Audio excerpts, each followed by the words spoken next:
and also Thank you. Yeah. Can you hear without a microphone? Yeah. Because I'm wearing hearing aid, it's very tough to use microphone with hearing aid. You know that it squeaks in there. Anyway, I'm a 3-time retiree. I retired from General Motors 20 years ago. I was in charge of research lab and global technology. One of the highlights, I just told one of your speakers, is that 1 year we hired 200 software engineers, just 1 year in powertrain. We said, we're in trouble, we got to hire, we hire very fast, 200 in 1 year. Then I taught MBA for 10 years, retired from Lawrence Tech, and then I retired from community work, including this one.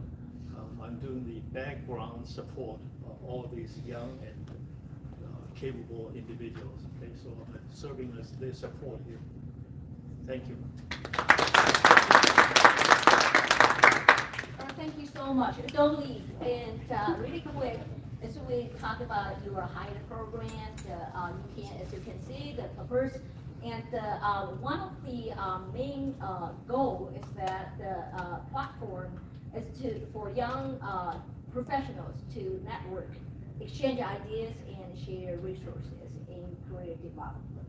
So today, we're showing this event. Is that right? Okay. Thank you so much again.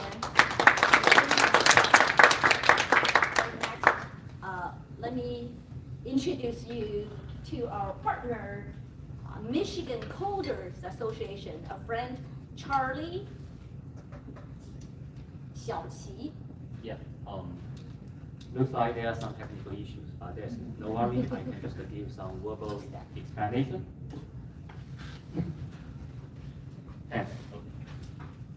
Thank you for attending our on-site sharing, mentorship sharing, and thank you for people who are online watching from YouTube about our program. We are Michigan Coder Association, and we just founded last year. The reason is because more and more software engineers, including data scientists, machine learning engineers, software developers itself, are coming to Michigan. And as young professionals, we need a platform to interact, to socialize. Maybe we need to talk with mentors, like today we have some mentors over here. We don't have there's a way to reach out to them. So as a group, we can reach out to our mentors. So welcome to join us. And if you can scan our WeChat group or our public channel or Discord, join us. And in this group, what we can do is we can also do social events, entrepreneurship, which means if you want to do a startup and if you want to find a partner, your business partner, for software, we need, let's say, talents. So you can join us and we can help you to connect you with the corresponding talents. Here we have several people who are today. Could our directors stand up and people may see who you are and connect with us through the directors. Maybe one is Gavin over here, and one is Paul over here, and the other is over there. So if you want, you can talk to any of them, and we can help you. So again, here is our channels to contact. So if you want to join us, just to make a photo, that's it. So, Thank you so much, Charlie. Okay, that's the moment we're waiting for. Let me introduce Grizzly here again to introduce our panelists. We have lined up a great panelist today. Grace, the floor is yours. No, sitting down. So you can first let's invite the panelists come up. All right. You can tell we really rehearse about it. Right. Okay. So it's a Saturday, is that right? So Saturday, yeah. That's one thing I want to really thank our panelists today. You know, they take their time on a Saturday to join us. It's snowing outside too, so please keep them welcome.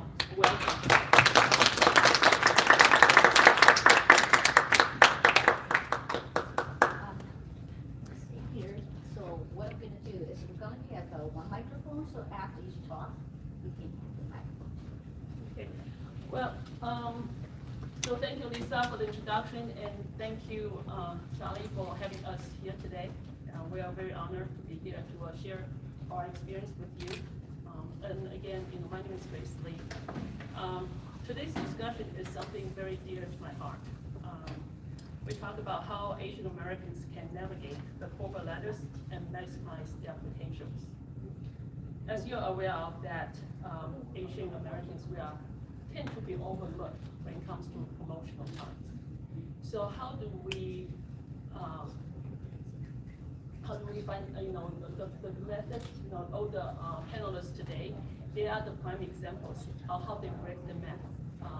The bamboo ceilings, you heard about that term, or the sticky floor. I don't know, probably a lot of people didn't hear about the sticky floor. I think the survey says that the Asian Americans, probably 90% will be hired. But once we move being hired, we pigeonhole to the positions. They see us as we are implementers. We are a doer. We have the experience, we have the expertise to do the jobs, but they do not see us as the leadership or the management capabilities.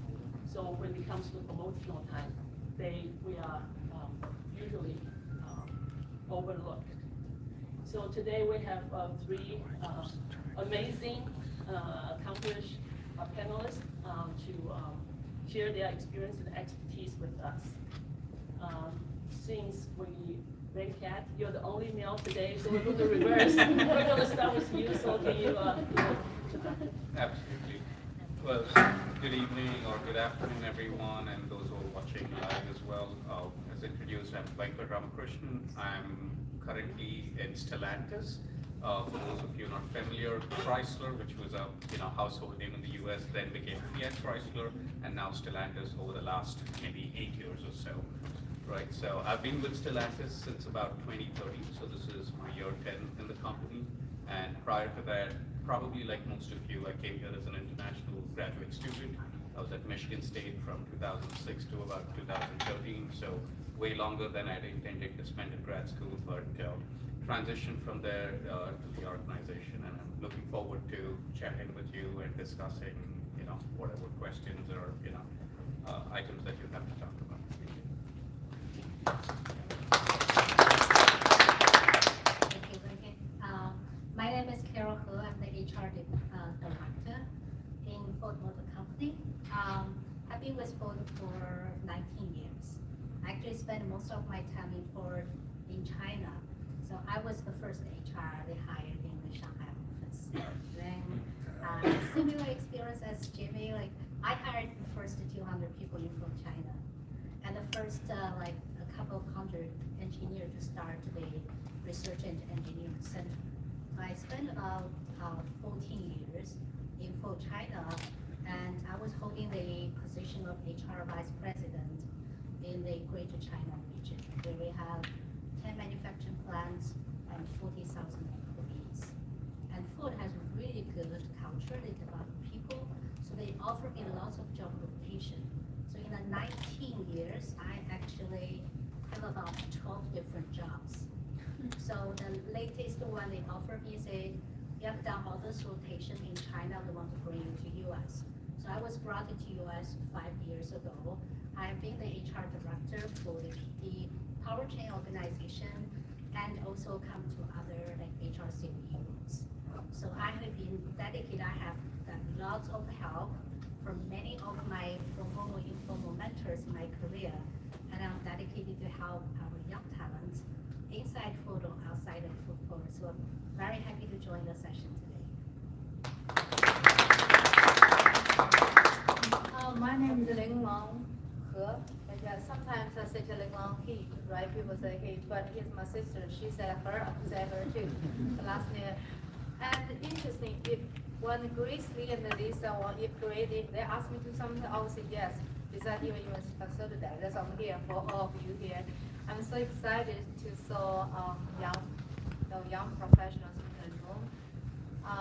It's interesting. I was a programmer, first programmer for my company. Before the name called Kuten Loans, now it's called Rock.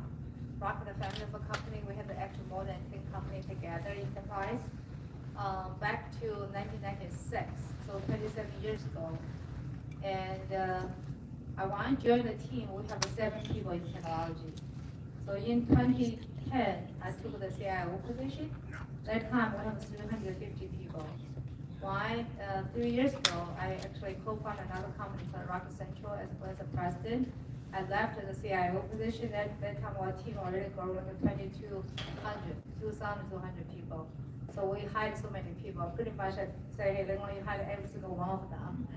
And today, I was the chief leadership advisor at the Rocket Central. We help the entire Rocket family coaching and developing the most executive 150 senior leaders. So there's something here, but I do have a passion to help all of you to how to, really, like Grace just mentioned, I see people so exceptional, excellent, they're working so hard, working smart. It's so hard to tell people what they really want. So I'm really interested, looking forward to just have a question, just chatting with all of you.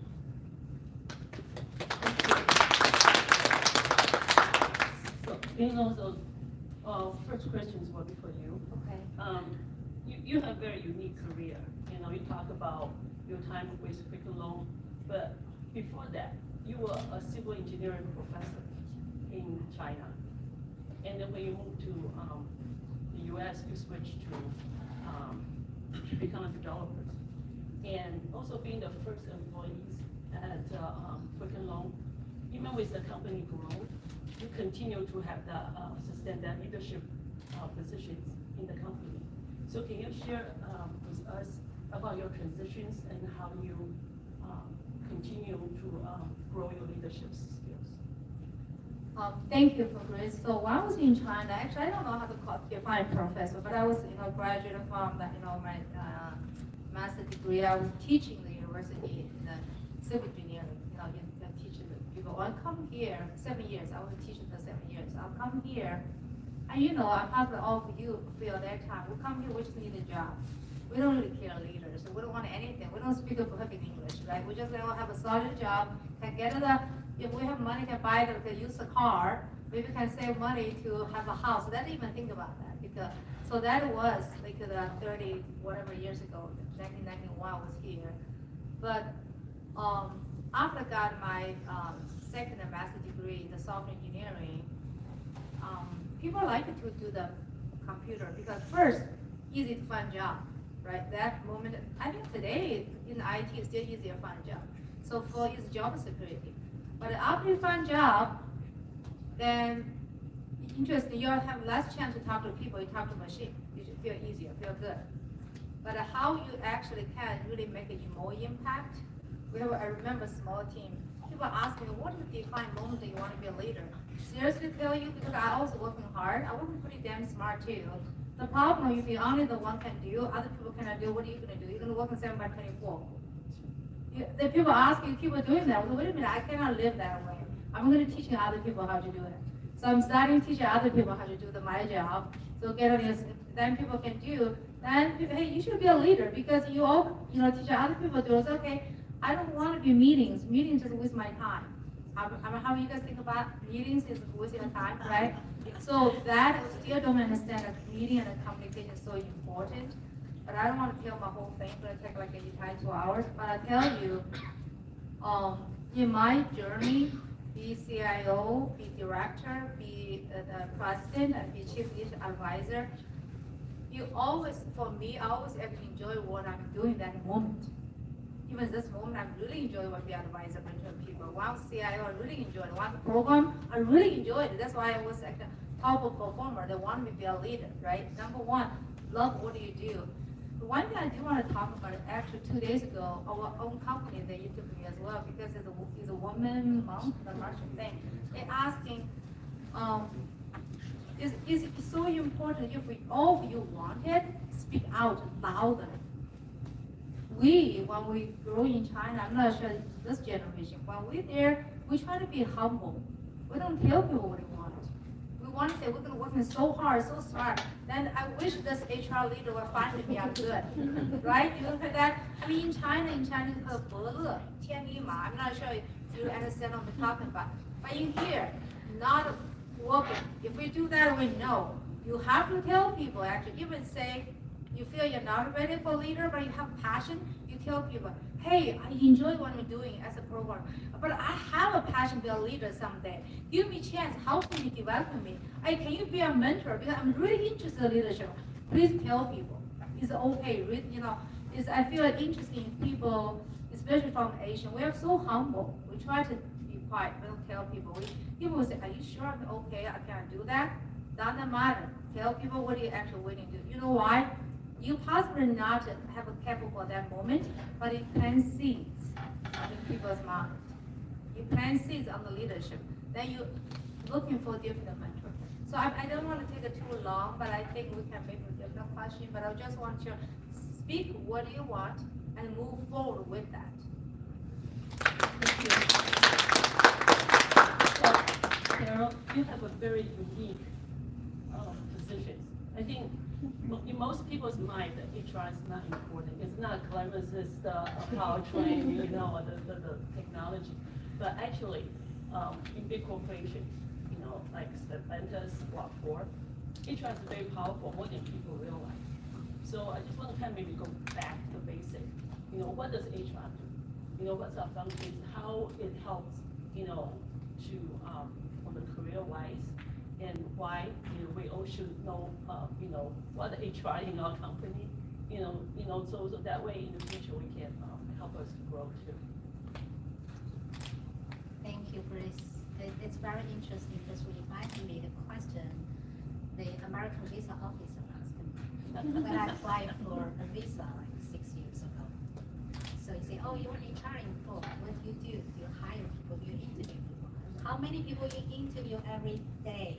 Because it feels like, are you true? Like really, is your resume true? So I said, well, I don't interview people. I said, you don't hire them, what do you do? And I said, well, I approve the annual headcount plan and budget plan, and I approve the exceptional cases. Anyway, he gave me the offer, the visa to US. But what do we do in HR? So in HR, actually I would say there are many things I can give you that we are doing, like the organization development, organization housing. Is this organization the right organization to support your business strategy? So I need to understand the company's short-term and long-term strategy. And then see, is the organization setup, is the talent the right one to support the goals?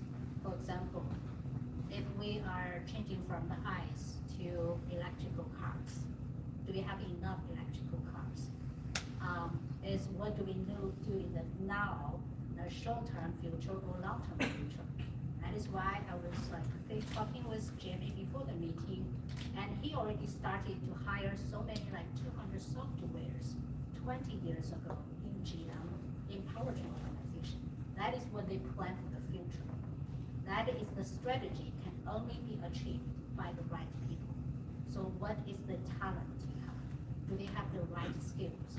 If not, what is the strategy? We normally say BBB strategy, do you build from within, do you develop your people? Or do you buy from external? Or do you borrow from a consulting firm or another country or a mature market? Or you partner with another company?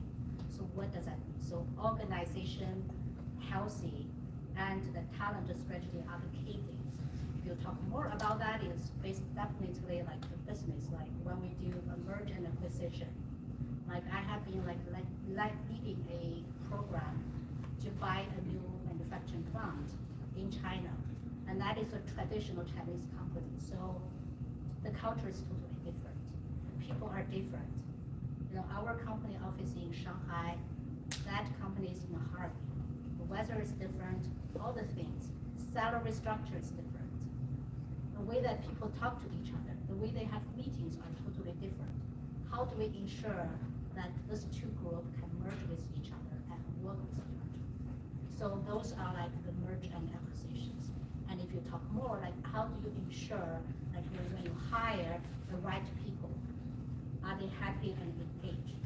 It is a report showing engaged people can be like 60% more effective than non-engaged people.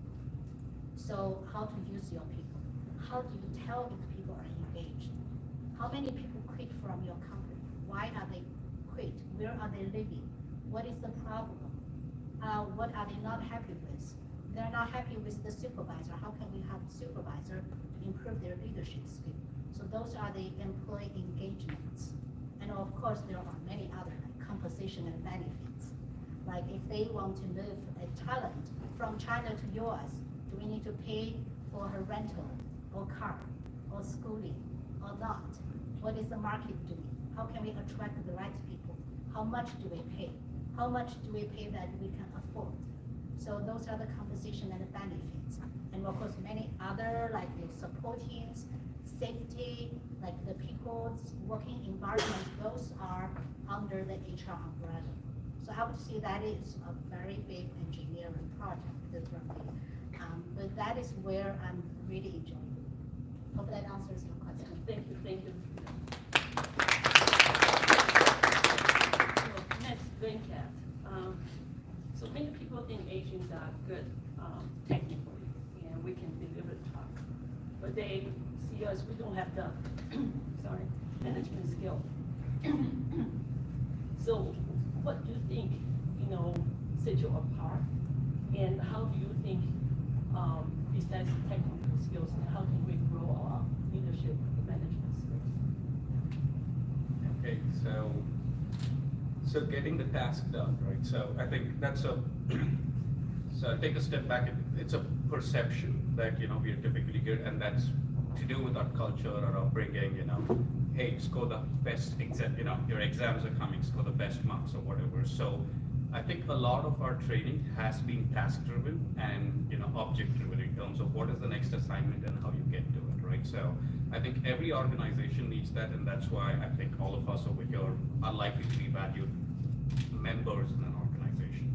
But when you think about a company or an organization and how it functions, the tasks need to get done, but the next level of it, I think at some aspect is, she talked about communication, but it's also about influence and in a certain aspect, understanding what the other person is expecting, whether you're in a meeting or you're in a conversation, right? So I use this term called cognitive empathy.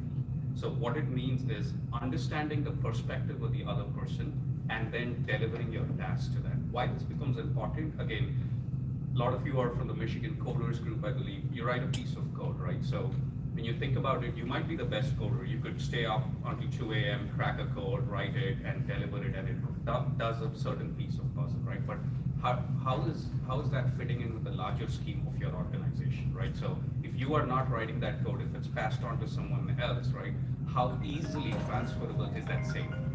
It could go from naming nomenclatures. How are you naming? How are you keeping message? Because that's the organization part, apart from doing your tasks, which makes it more valuable to the company, right? So apart from just doing your tasks, focus on how you can integrate the task to the larger goals of your organization or your team.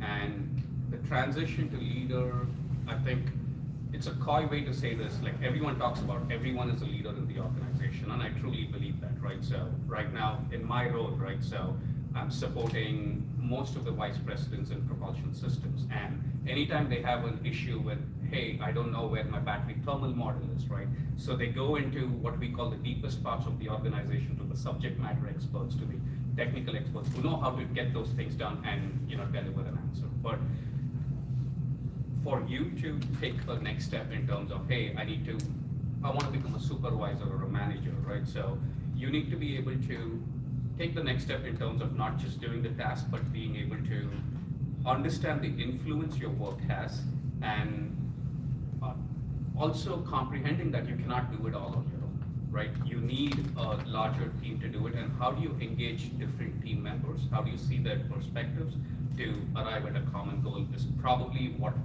has helped me, let's say, move from one position to another or take different opportunities. Thank you.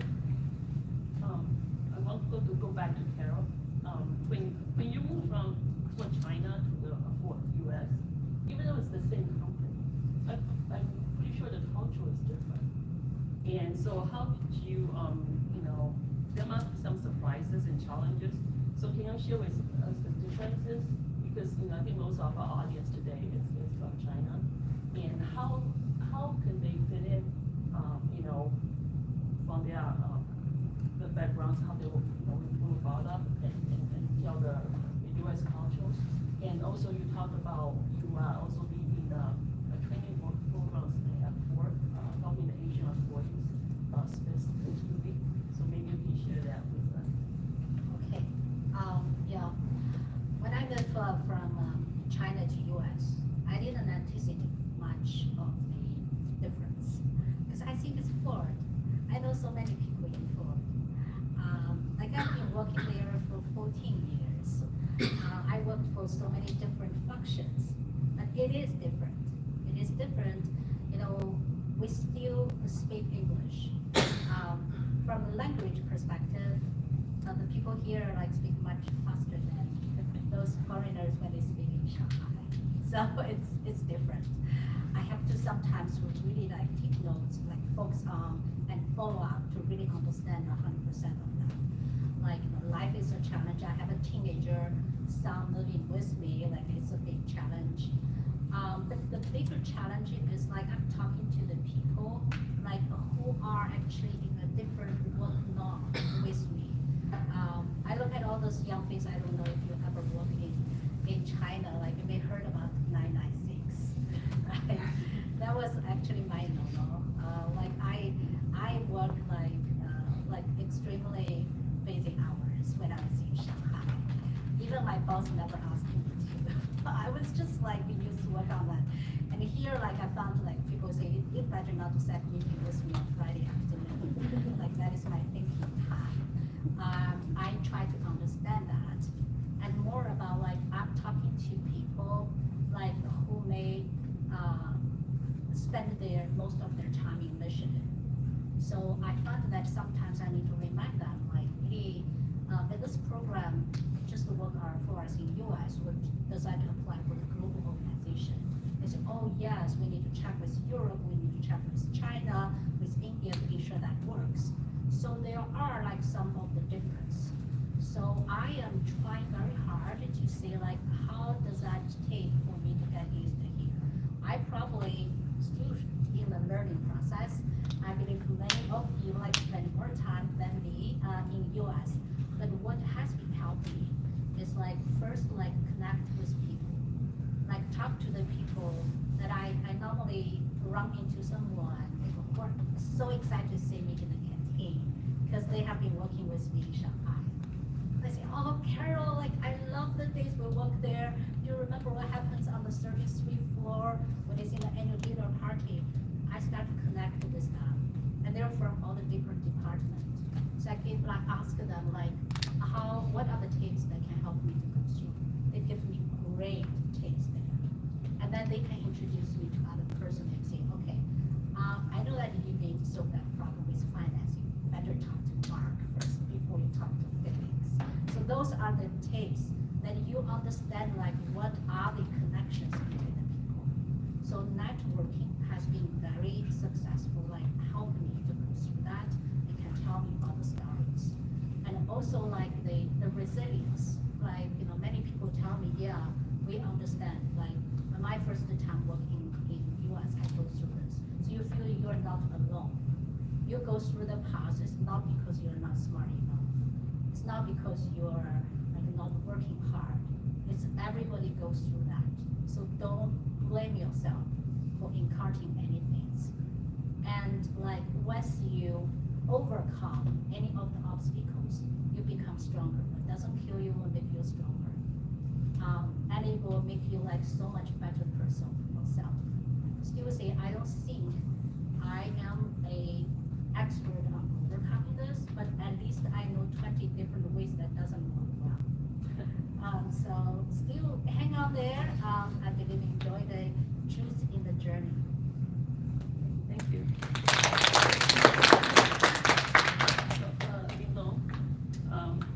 I understand your focus on leadership development at Rock Central right now, and you are also, I think you are the founders and the leaders for the organization in Troy called Right Circus, helping.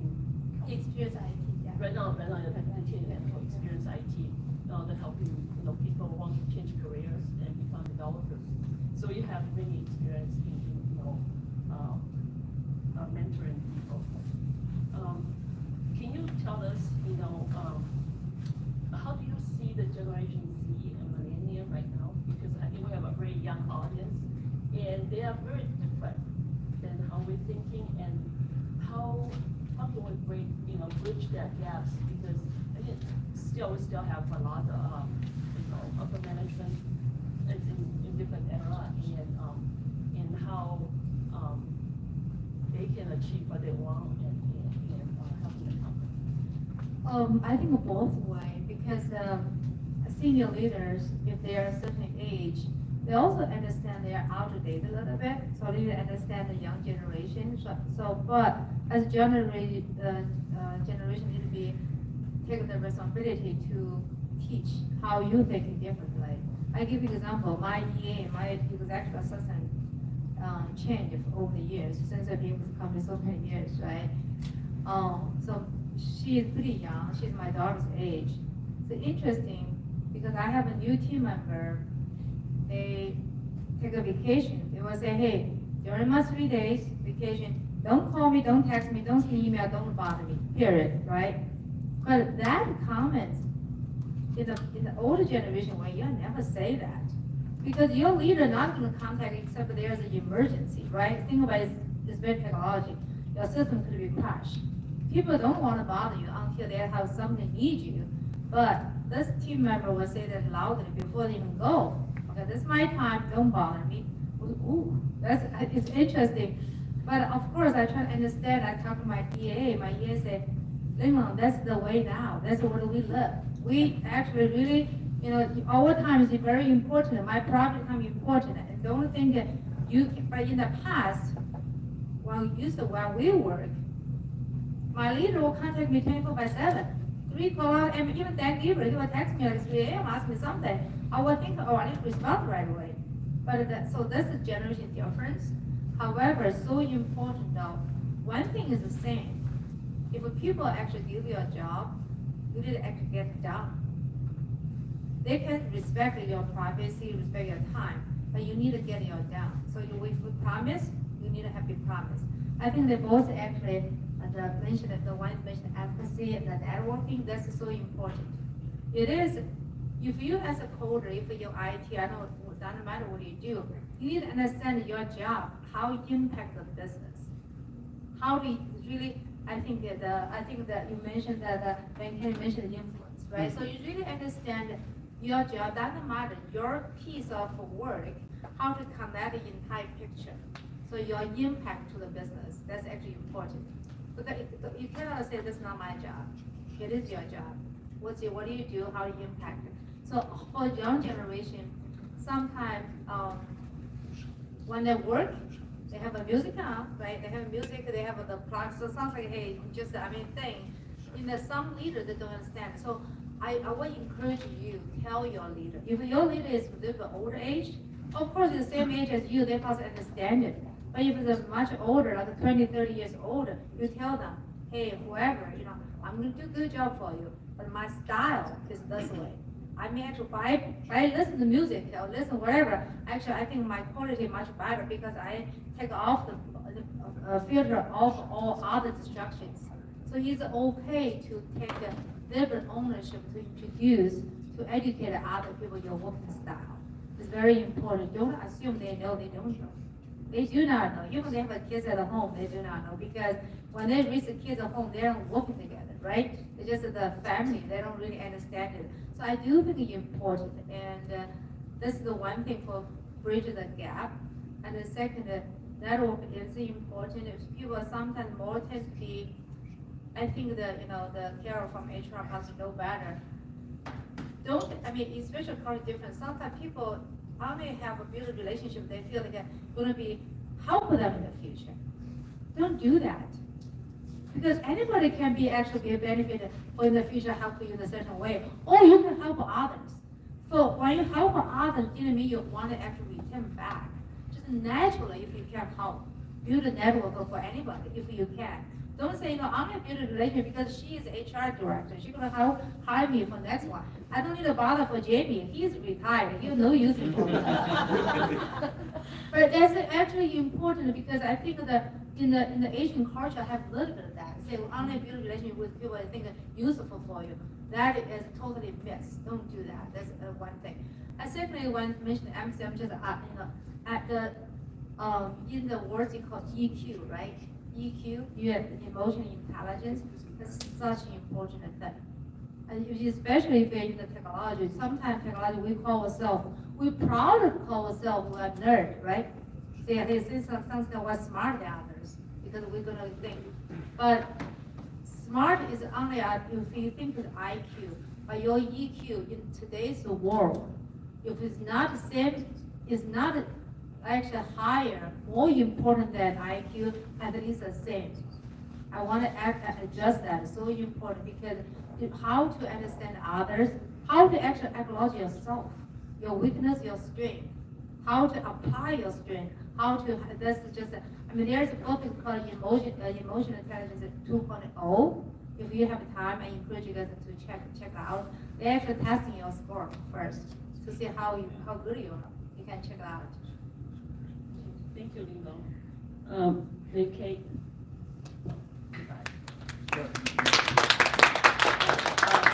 Questions, the technology is, transforming every day.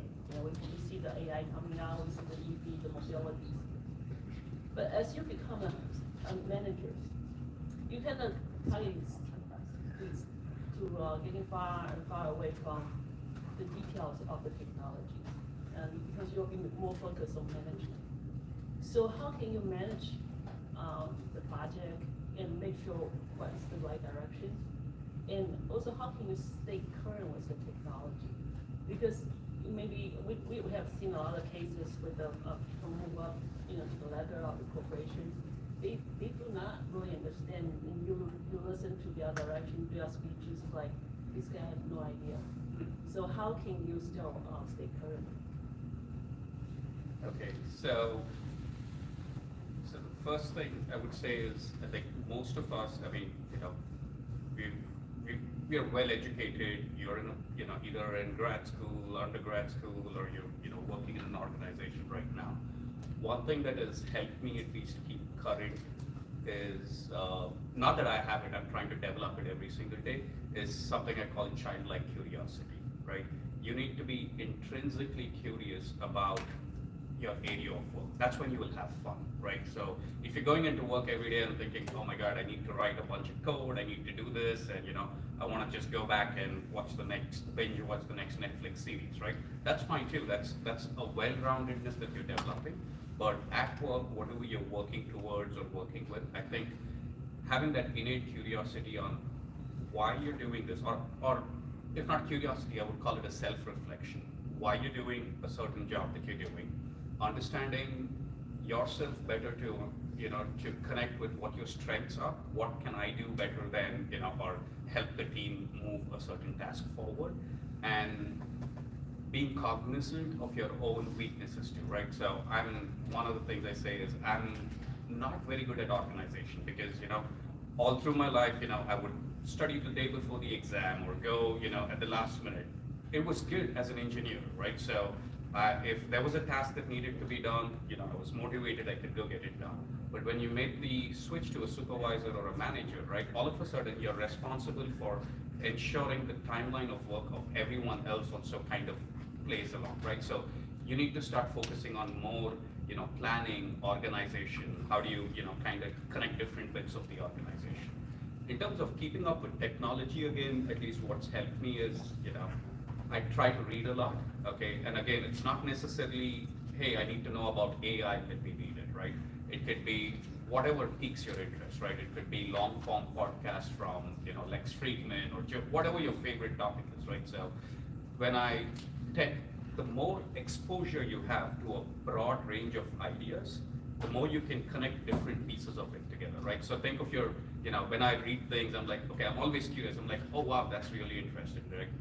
I would go in grad school, I would go on ecological dates, right? So where they're going and digging up things. So it's not related with engineering, but as you expand your knowledge base, and I think Ling Long was talking about your network, right? As you network with people with varied interests, you will be able to develop an intrinsic interest for a certain technology and start to read about it on your own, right? It shouldn't be like, oh, I'm given responsibility for this, look, let me just do. That's like intensity, right? So you could spend a week, learn about the latest advancements in ChatGPT, and then talk about it for 2 minutes, maybe, or a 5-minute speech. But to have a deep understanding of what the topic is, I think it requires consistent effort. Small, dedicated steps on, okay, this is an area that I think I need to grow. Right now in powertrain, told a few people, I don't know what my next assignment could be, right? It could be, I was telling her, hey, I like HR stuff, and I look at my HR business planner, she does a lot of great work, and I'm like, oh, wow, that's nice. I go talk to someone in carbon net zero or circular economy. That's an area of interest too, right? But how am I going to be able to merge that? I have a certain set of skill sets. There is not just a skill deficit, there is a mindset deficit to going to the next step, right? So if you look at all of your managers, right? So how are they able to, your managers typically have their own viewpoints in terms of how they're going to do, how you're able to support your manager, right? Defines the success of the team at a certain level. The reason I get to that, I think you were asking about, how do I keep myself abreast, as you go up the management chain, you lose touch of technical work. It may not be true, or it need not be true, depending on the kind of work and the level of interest. Every person is going to be different, right? So success for, let's say, Sharon or me is going to be different, right? What is your pie chart or your envelope of skills and interests and ideas that you have and want to implement? And what is the network around you that is enabling it, right? If you're able to do that, you should be in a position to at least catch up with technology that you think is fundamentally of interest to you, right? And that could mean going to school for a course or taking a Coursera course or whatever it is, right? But having that well-rounded approach to, understanding what are the functions you're managing is important. And that way, I don't think, however high up the chain you go, you wouldn't lose the basics. You might not be able to run a MATLAB code or anything like that, but you understand the key differences between, okay, these are the inputs, I have a certain set of tasks that someone does, and these are the outputs. Can you catch the key signal that helps decision making and, kind of get rid of all the noise? I think those are the things that has helped me at least, keep up to speed. Okay. I know during our pre-discussion, you have a comments about that for the younger. Yeah, I'm going to add a little bit. If you currently not the leaders, you are ready to for the next step. For example, you did everything you did. You have good performer. You raise the hand. You are ready promoted to leader, team leader or manager, the first level. It's so important. Is I think you need to keep your skill in the very sharp, in your area as if your expertise.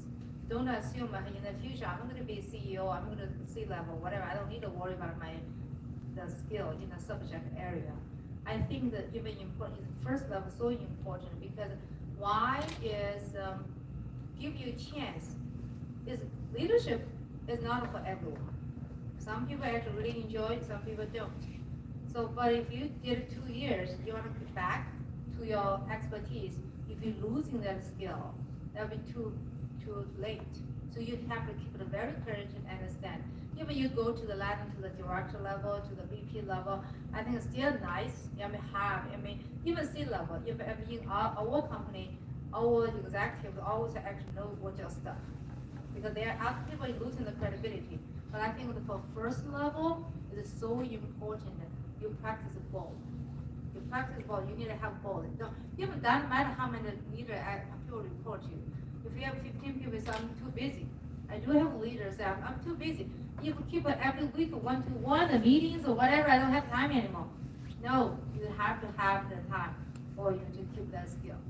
That's just, I think, the Bruce wanted to mention that, yeah. Okay. I still have more questions, but our time is up, so I'm going to open it. We talked about, I think that's Charlie told us there are a lot of questions and the Q&A from the audience, so we're going to open up. So Rachel is going to help. Thank you, all the panelists, for all the wonderful insight. I'm so happy I'm here. Learned so much. So before this panel, before this event, actually, Charlie helped to collect questions from the audience. So I think our discussion just now actually covered a lot of it already. So I'm just going to ask a few that maybe have not been covered and open the floor to the rest of the audience here. So one of the questions that was asked in the questions beforehand is, so Lino mentioned, like, whatever you do, love it. Love what you do right now. But at the same time, we need to look ahead, plan for our career development. So how do you plan, or how do you balance doing a good job at your current position while looking for better opportunities and networking? I'm going to answer the question first, and maybe the panel can add in there. I think it's important enough, not confusing. If you do something, if you're a developer, software engineer, do something, if you say, hey, I want to change my career as a professional singer, okay? So totally opposite, right? Totally singer. So that case will be harder, as I described the scenario before, because if you want to be a singer, if you want to be the artist, you possibly need to do something else. But I'm talking about if you want to actually advance your career in your current company, all the different companies, but same kind of directions. You know, that is why you have to love what you do. Maybe you say, you know what, I don't really love it. I'm okay with that. The reason is people need to see that. Even you think you're not that good enough, you don't think that is so critical, but the people, your leader around you, see, if you cannot do a small thing, the world will give you a big thing. So even actually, if you said yes for your job, you need to actually get it done. You love what you do, because some people think, well, what are the tasks is not good enough? They want to do something bigger. I'm capable to do big things. I'm capable of being a director. Well, you need to show you're capable. You can do this first. So that's what I'm talking about. You love what you do. You have to have that. And when you really show your passion, your ownership, then you easily be always choice for next opportunity to come up. Then people want to promote somebody else, but you do everything doing great. You also did raise hand, right? I mean, earlier I said if you want to actually be something different, be a leader, you raise hand already. You're also doing great today. Of course, you can be always choice.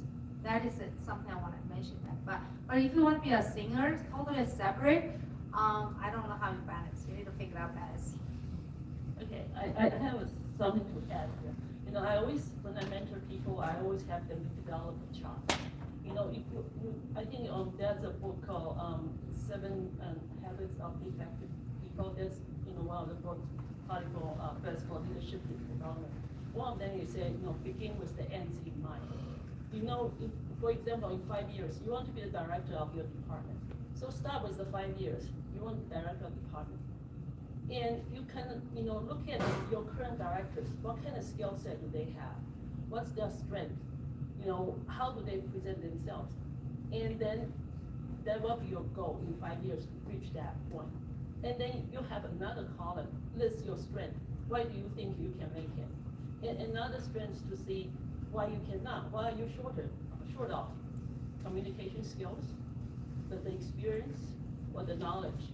And then you go backwards. You know, can go backwards in 3 years, or 1 year, or however the time period. It's like a checkpoint for you.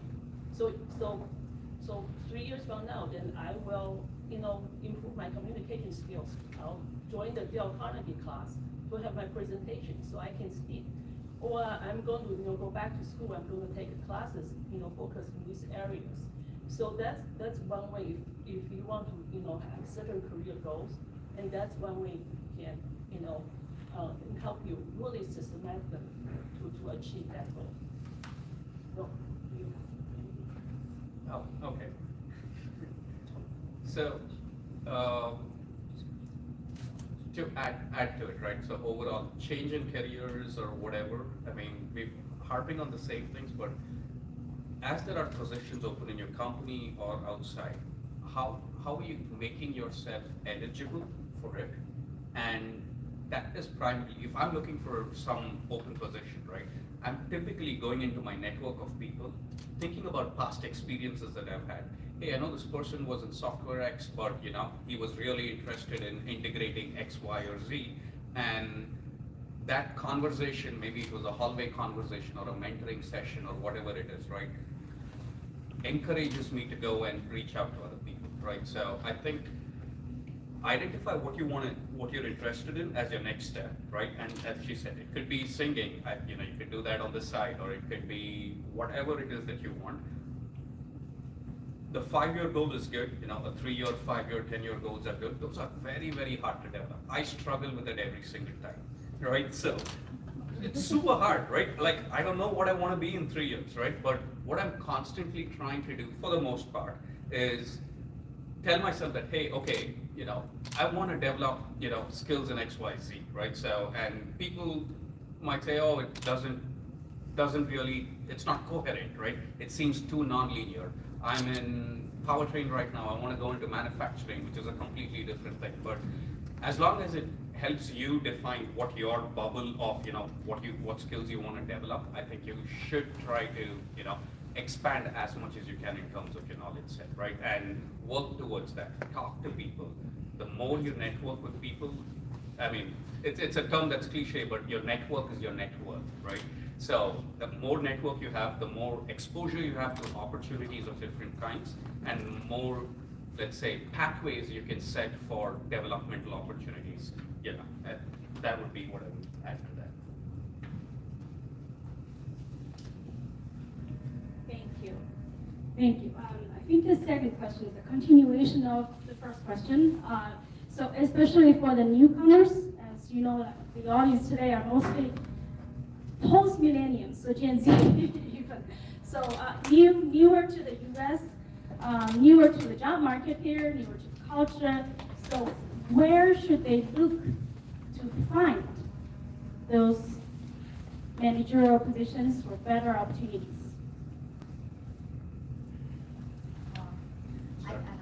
Yeah, the mic, you can Yeah, start. I can start there. My son is a junior in UOM, so he has the same question. So we did talk about that recently. It is maybe not the best idea for you to find a job, but that is the same challenge for everyone. So start finding a job. Like normally I would suggest if you're still in the college, start to try all those internships as much as you can. In that internship, that is a great way you understand what the job is, what the kind of the work, the company look like. What is the life look like? Is that what you want? And build your network, and those are the people who are going to hire you in the future. If you already started work and you're looking for a new job, like try all the different ways. It's different from like 20 years ago. Like try that LinkedIn, Indeed. There are so many like job seekers, and look at like what kind of job openings are there in the market. What are the criteria, and look at how much match as my background to that criteria. If that is a good match, then congratulations. Then look back your resume. Does that reflect everything? Don't assume that everybody will spend 1 hour trying to pick out the diamond in your resume. The average is 1 minute to 2 minutes. So you need to highlight the keywords in your resume. You need to look at what are the key things like. If they need like an IPQP qualification, do I have that? I have that, highlight that. And also like look at the people who you want to go. I really want to go to Amazon. And do you know anybody in Amazon? Amazon may have a internal referral program. Ask them to refer. That will increase at least double your opportunity going to be interviewed. How many people you know about Amazon? How much do you know this company? How much like do you know that they're going to open their opportunities? And then for yourself, like how many like preparation, if I still like need like 1 to 3 of the things that I need to prepare, I don't have this experience, I don't have that qualification, and prepare while you're doing all this kind of work. And if that sometimes they don't like recognize your value in the first interview, don't give up. Doesn't mean that you're not good. Maybe you just met with like not very good interview. Maybe they just don't have the chemistry with you. Continue try it. And even that doesn't work out, send an email out to them, thank you for the time. Is there any chance you can give me some feedback or piece of advice? Or if I don't work for your team, is there any other team you want to refer me to? Keep the connection, send a Christmas card. And try to keep people remembering you. That help them remind there is a great talent that I want. That may not have to be a great opportunity now, but when there is a merge, like, oh, maybe Carol can do this. So they may think about you. It takes time for you to go to your dream job. Not everybody are so lucky. But if you are rejected 22 times of all the job you want to apply for, you may be the next Jackie Ma. Because that experience. Great. So next question. Next question, we go back to the introduction of the program. When Grace was introducing the topic, actually, one thing or term that was brought up was bamboo ceiling. Okay? And then it's basically describing a career development barrier facing East Asian, especially East Asian job seekers or professionals. And then as newcomer again, okay, and this bamboo ceiling phenomenon is actually especially harmful for people who did not receive their pre-college education here in the States, okay, which I think applies to a lot of us. So in the professional job market here, are you, one thing was definitely like a language barrier, basically, language barrier. We are all, I would assume, that not native speaker of English. Were you ever worried about language barrier or maybe the accent of your English when you're trying to advance your career? I'm going to answer the question first. I think I did mention before, I do actually worry about my English. And I joined the Toastmaster. I'm not sure you guys heard that. Toastmaster is to help you to speak topically. Just impromptu speaking or table topic a long time ago. But when talking about bamboo ceiling, one thing I do want to mention that is when sometimes people are laughing at accent or because they don't speak the native English, people actually did talk to me about that. But I tell them, so what? I speak two languages. How many you speak that? I mean, of course, in the joking way, right? So the reason I think it's so important is I want to make sure you do know how great every single one of you here. We're all here for reasons. Think by Saturday afternoon, you make effort here. I already know how much you really care about your career. You want to learn something, you go. I can tell you have a passion for growing yourself, right? So don't easily let other people bring you down. I use that words all the time in my tagline, so carry your own sunshine. Especially for you come to the sunshine to here. Not everything goes smooth. Not everything goes smooth, right? You possibly your leader, your teammates don't understand your English. You maybe not making enough money, but it's okay. It's okay. I want to mention that is I think we don't tell the young people enough. I think I should. One of the recent interview they asked me, hey, what you should talk to yourself if we can give it the advice way earlier. Because the advice I want to give earlier to myself, always take care of yourself mentally and physically. Because if you are not, you cannot be at your best in the working area. You cannot handle your relationship. You maybe have girlfriend, boyfriend, I'm not sure, depending on your age, maybe like a husband and wife starting have the relationship. But you always have to take care of yourself mentally and physically. Then you're in the best zone. And also not worry too much.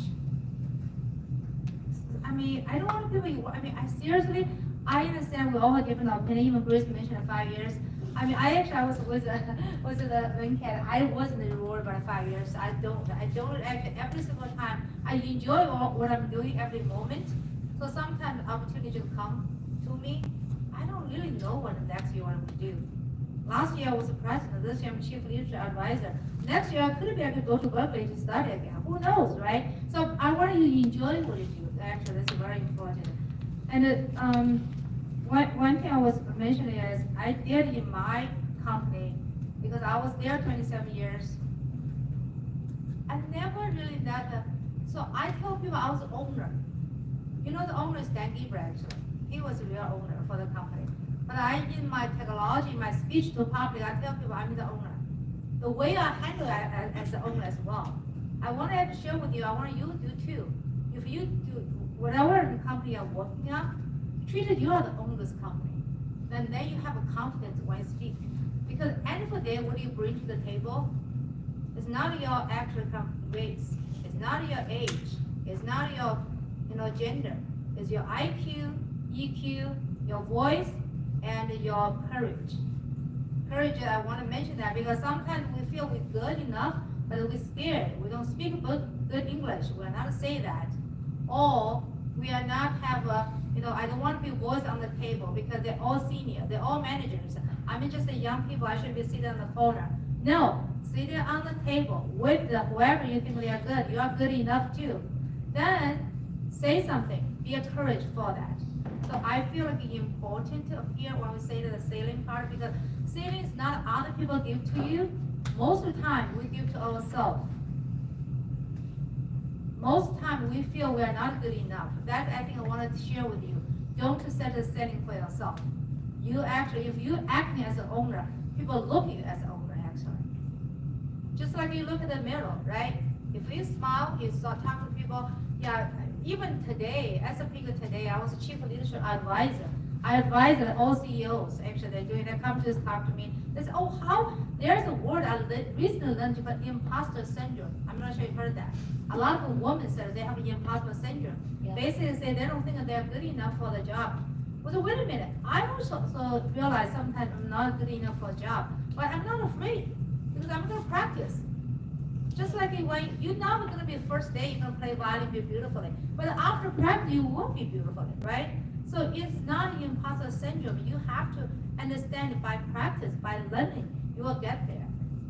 That's not just I think apply for all of us if you're a minority for this country, but I want you acting, you are actually own this. So whatever you do, you own your destination, you own what you do the better. And also be smart. Sometimes they have something happen, it's not that good for you. I said carry your own sunshine, don't sweat small thing. I have a friend, they were so upset with something, with their leader. They keep talking about, you know what is they're the victim for themselves because they're so leggy about that whole thing. Never get it done. I finally say, you know what, you should talk to this manager, whatever, you have an issue. After many months, they talked. He said, oh my God, I totally misunderstood him. There's nothing, it's no, but the person, he was actually unhappy for so many months for no reason.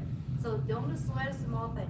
If people really discriminate you though, because you're a woman, because you come from China, because you come from India, you don't come from whatever. If people really discriminate you, not intended, you explain to them. Say, hey, you treated me differently. If they are not intended, but they intended, tell them what's behind, what's your motive behind this? Why doing this?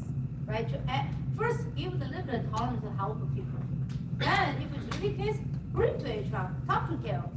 If there's something really happening. But still not that anybody bring you down. Don't set any setting for yourself. Sorry, I talk too much. If I can add more to this, I have been looking into this case a lot, no matter when I was in China or in US, like why I didn't see enough Asian or China leaders at those levels. And I would say that it's not about the accent. It is about two words, communication and influence. I interviewed many senior leaders and see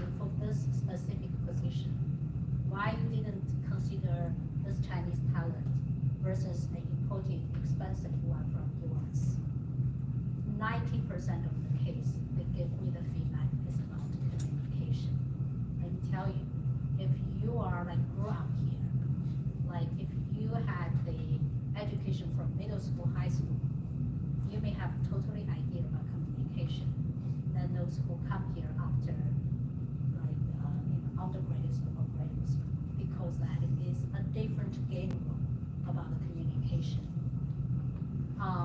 I have an American leader like complain to me, can I talk to a person? Like this person start with, this morning I get up, I see the snow on the bamboo leaf. I think about my childhood, and I think about my story with my grandpa. And after 5 minutes, he say like, so I disagree with your plan. So it was so frustrating. I would hope that you can come with me like, I don't agree with your plan because 1, 2, 3. Here is the different ways, like how indirect we are. And we look into the culture of the communication. There's lots of articles on this. We call it high content and low content.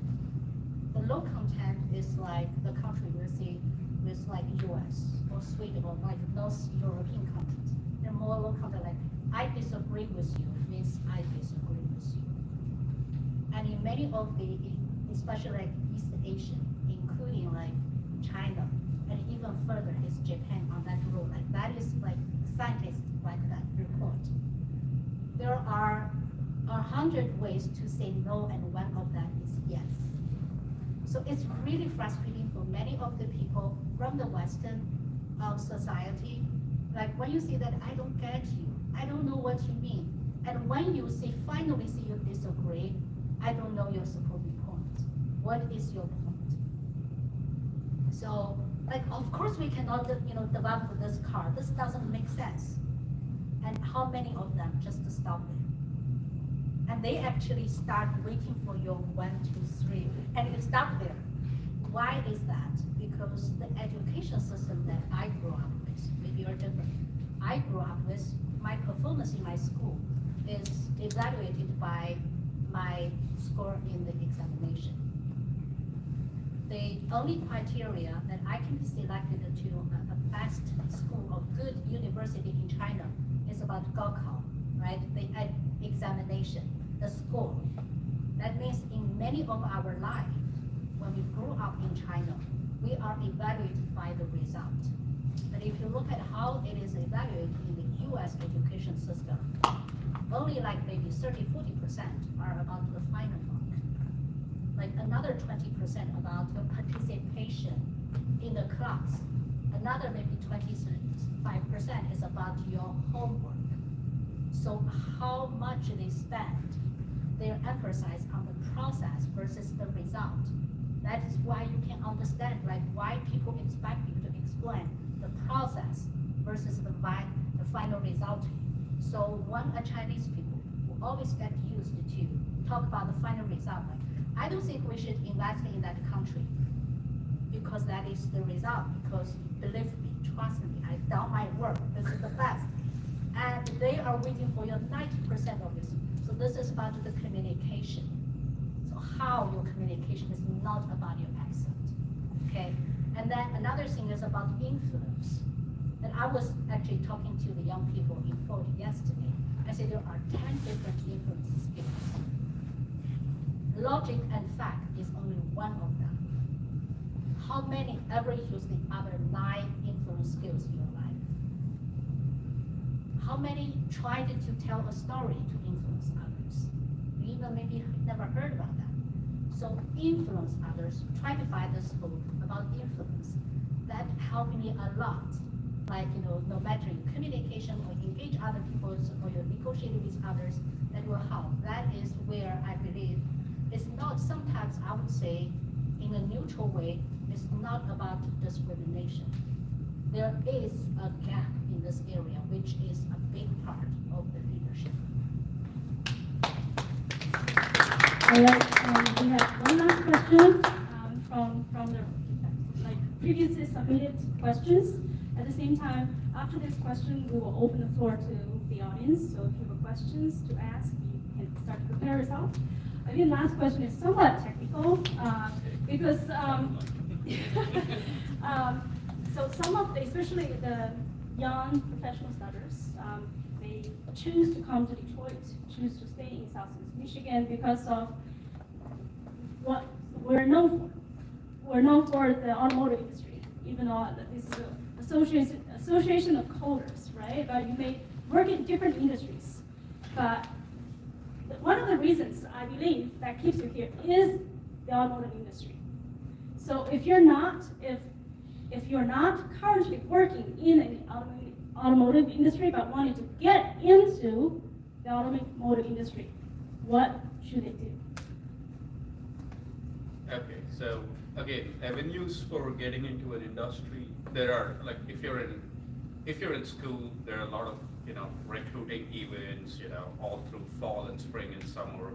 There are representatives from different OEMs that are coming in. That could be a good forum to go introduce yourself. You could be getting a degree in computer science or whatever, right? So there are a lot of these events like this, but there are more, let's say, SAE, which is a Society of Automobile Engineers, or other organizations like that, which have conferences or general display booths and things like that, where they do have both networking and interview opportunities, right? So when they say network, there it's about, they want to know who's out in the industry, who's come to that specific event. Like you can think about World Congress or something like that, right? So you go there, you can go to these places and talk to people and understand what kind of positions are there. Of course, getting into any of the HR portals to apply for positions, that could be another way. Having said all of that, right, being in Metro Detroit, I don't think is an integral part of being in the auto industry anymore, right? So my wife hates Michigan, so, but, my job's here, I like it. So she lives in North Carolina, so we do long distance, right? Wow. So, but the reason I say that, right? So again, getting into an industry, automotive industry, is one aspect of it. Where you choose to live is another aspect of it, right? And most of you are Gen Z, and after COVID, a lot more flexible work options and things like that have come up. So think about it from a, what are the avenues, right? So if you're interested in manufacturing, there are lots of manufacturing plants all the way down 75. You could go up to Tennessee and you could find, battery manufacturing, vehicle manufacturing plants. Perhaps that's not an area you want to get into software. Stellantis is hiring hundreds of people, across the globe, right? All the way from San Francisco to Poland to a software center in India, right? So again, there are lots of avenues to explore what jobs are there. Of course, LinkedIn, all of these things are standard ways to do it, but how do you hook a recruiter or an HR rep or a manager to notice your resume, right? To have that first door open, have that first inroad, that is completely up to you, right? So how do you present yourself, right? What are you communicating in your cover letter? And small things like thank you notes after someone has spent time with you. Till today, right? So I go to Michigan State, I go for recruiting teams. I still remember who's responded back, right? And anytime there's an opening, they could be in another company, another position. I'd be like, hey, we spoke 2 or 3 years ago, right? I was impressed with your resume. Are you looking for a job right now, right? So people tend to remember that. At the end of the day, it's how you have interacted with them and what level of personal effect have you had on them, right? So your skills are important, but that interpersonal relationship, EQ, really matters in terms of making sure you get your inroads into an industry. Great. Now we can open the floor to the audience. If you have a question, just simply raise your hand. We'll pass the mic to you.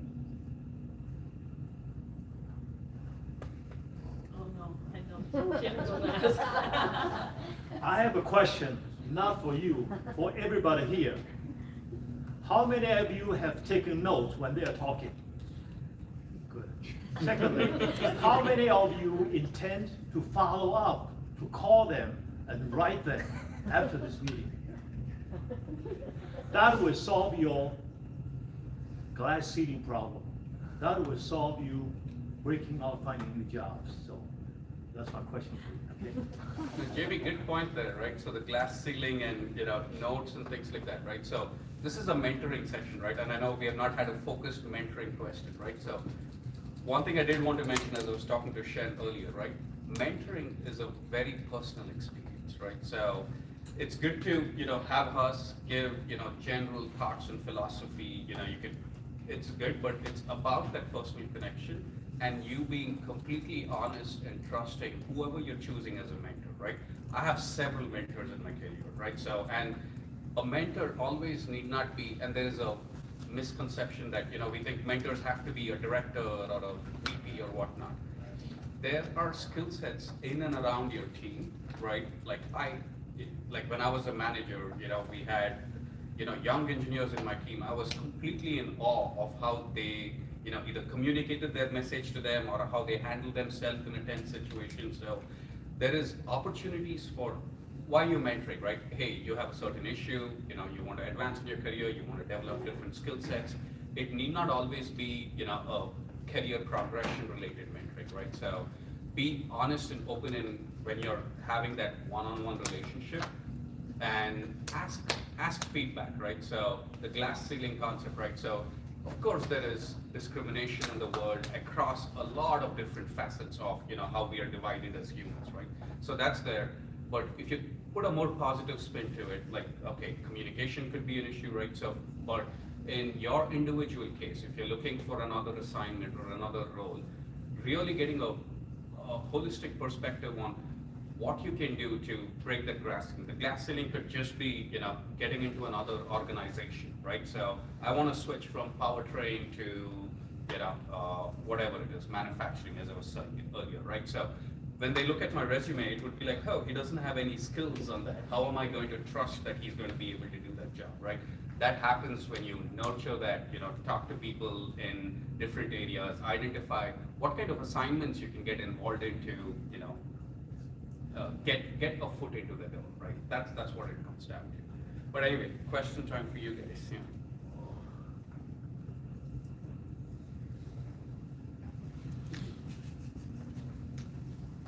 Maybe you should introduce yourself first. Okay. My name is Jack Zhou, and my question is, what do you think about when you gave a mentorship to other people, if they ask you a question that you don't really sure about, or you don't really know about, or something like those kind of questions, how do you need to handle it? You want to take it? I know, Jack, but I'm going to answer the question. If you do not know, then I do not know.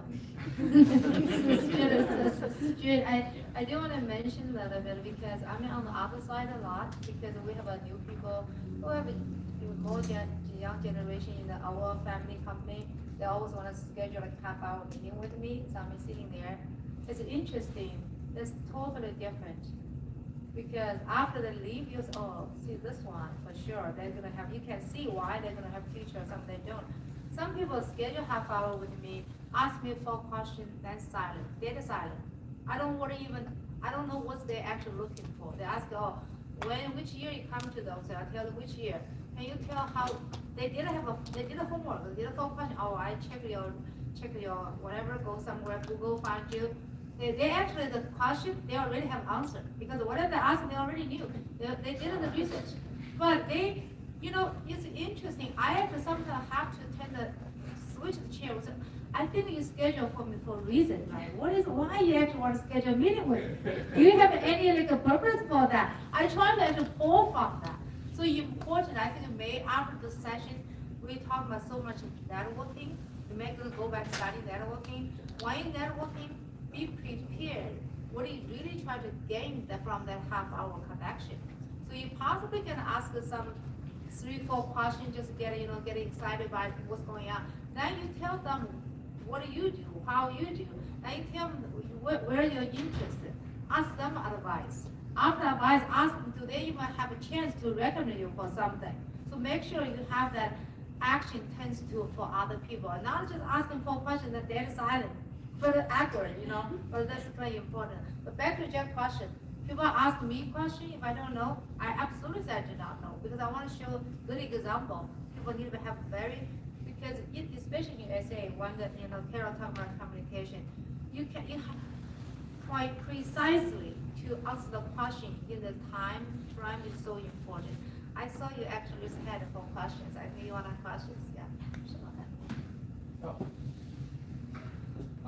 My name is Liang Dai. Thank you, all the panelists, for sharing your story. So I do have questions. So I work for a Yanfeng Automotive Interior. So we're tier 1 supplier for Stellantis. I work in the plant for 2 years. So I'm my role is MES engineer who is supporting the manufacturing execution system. So my struggling for the last 3 years, for the last 3 months, sorry, is I like Linglong's idea, like I was the top performer in my team in the last 2 years, and I talked to my boss, my 3 previous boss, I want to be a leader, I want to grow my leadership, and they're trying to, help me on my career, but now, and then I did training over like 15 different engineers, not only our team, also other teams. So my struggle is now my boss wants me to attend more meetings, even some like meeting that involve budget. And my boss also want me to train only me from my team to train other people. And I also get my own projects, so now I'm overwhelmed. So I try to grow, but I try to give my jobs to other coworkers, but after I train them, they always say, if I ever ask them to help me, hey, can you help me do this? They'll say, sorry, I'm busy. Or, sorry, I'm busy. If you want me to do this, you ask the boss to ask me to do this. And I'm their boss, but I did train them. I was expecting they're gonna return the favor, but they don't. They always say, sorry, I'm busy. So I become over busy. And then my boss do want me to train them, so I spend most of the time training other people's. I'm so falling behind on my own projects. So I talked to my boss last week. So my senior actually become new manager last week. I talked to him, and then he actually really, we've been working together for the last 2 years. He's Korean. He's from Korea. And he really wants to help me. He knows I'm a dedicated person. He really wants to help me grow my career, but he told me you need to show your contributions, and then I can, talk to the plant manager and get, your promotion or your next titles.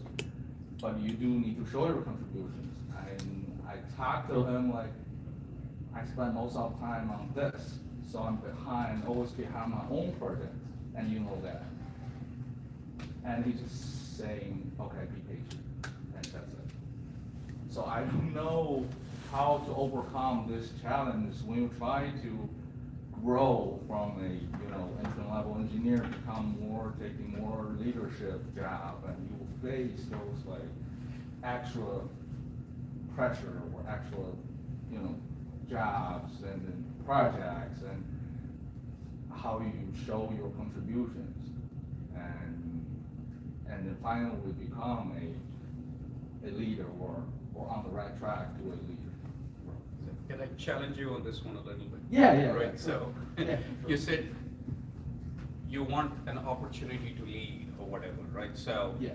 often what happens, right? So as you go up the chain, there are lesser and lesser jobs, right? You're just starting out, you're trying to become a supervisor or a team lead, have responsibility for a process or whatnot.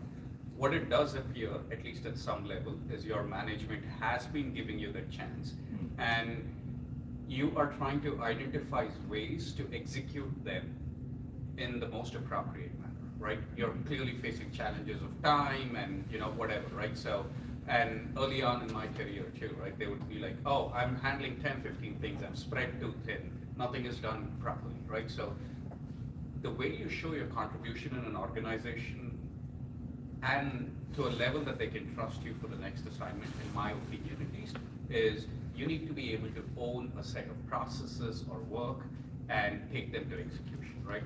Small assignments like, oh, go train other people, right? How independently are you able to do that, right? If someone's saying a no, sure, they might be busy and things like that. Again, this is where the earlier thing of influence. How are you able to influence another person who's going to say no, especially if it's in your same team and your same domain?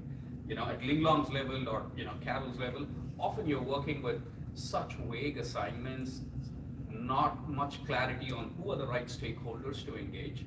So executing that at a team level is of paramount importance, getting others to buy into your common vision. So what I would do is, at least if, take time to process what is the most, it's not, time is one aspect, but it's about energy. You cannot be 100% energy for all aspects, right? Some things will fall behind. Everyone juggles different, projects, right? Trust me, on a daily basis, I think I disappoint so many people, right? So imposter syndrome and am I good enough? Am I doing the right thing?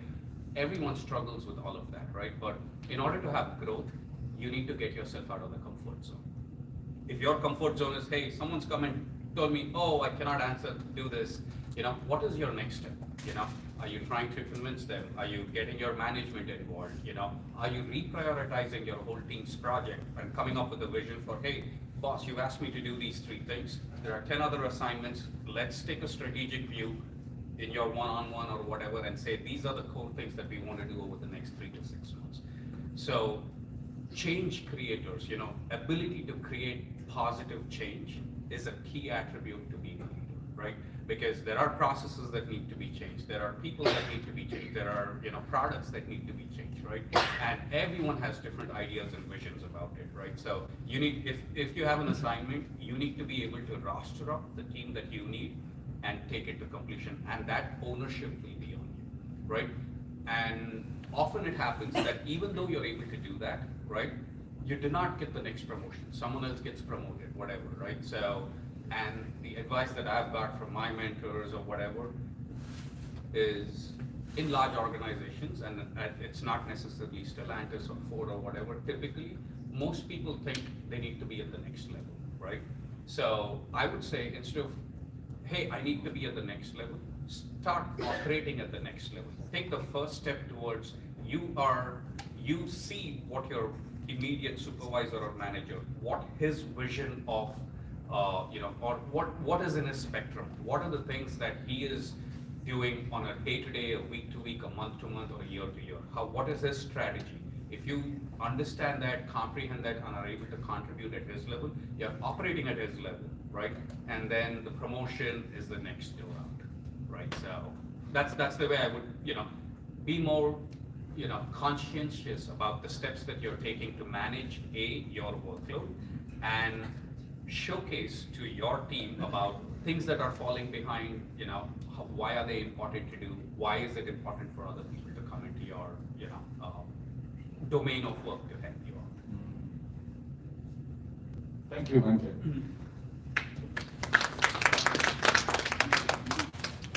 Yeah, I'm going to add in, I think it's wonderful. I think your case just said that because it's not the typical, typical. It's pretty much everybody from the dual role to the first level, they're going to feel overwhelmed. They want to need to do what they do, they have to train people. I want to use 4 words here. One is, you said you already trained 2 people, they can do your job, right? Yeah. Do you trust them? No. So, okay, number one, I guess a lot of people, he did say he trained people to do the job, that he doesn't trust them. So leadership, number one, is actually empowerment. You need to have actually, dedicated people work to other people. What's the point you train people? You train them, you want that people can do the job. So that's the one thing, you make sure, even you train them to do, maybe they are not to do the perfect, but you need to have that goal. You be there to see. They just who actually okay for the first baby, the first step, they're gonna fall down, but instead let them do it. Otherwise they'll never be actually stand up, you want, right? So you need to have to trust the people if you train people to do.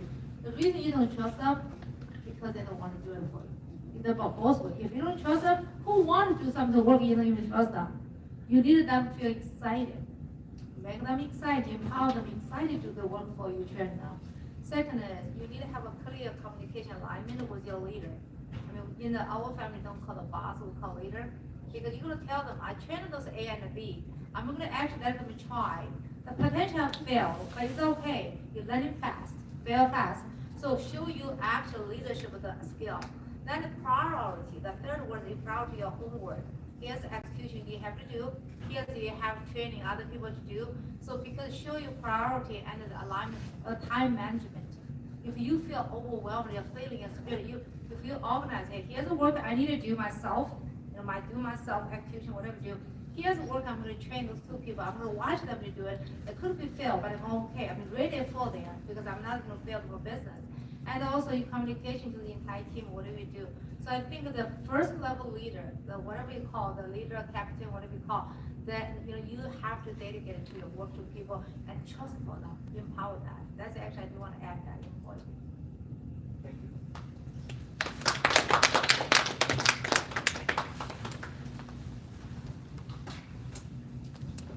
Thank you. So my name is Joy, and currently I'm pursuing a Master of Supply Chain Management degree in Mission Laws. So my question is pretty similar to the former one. So how to enter an automotive industry. So my question is how to as a student, like for me, I'm in a business school, so it seems like pretty soft program.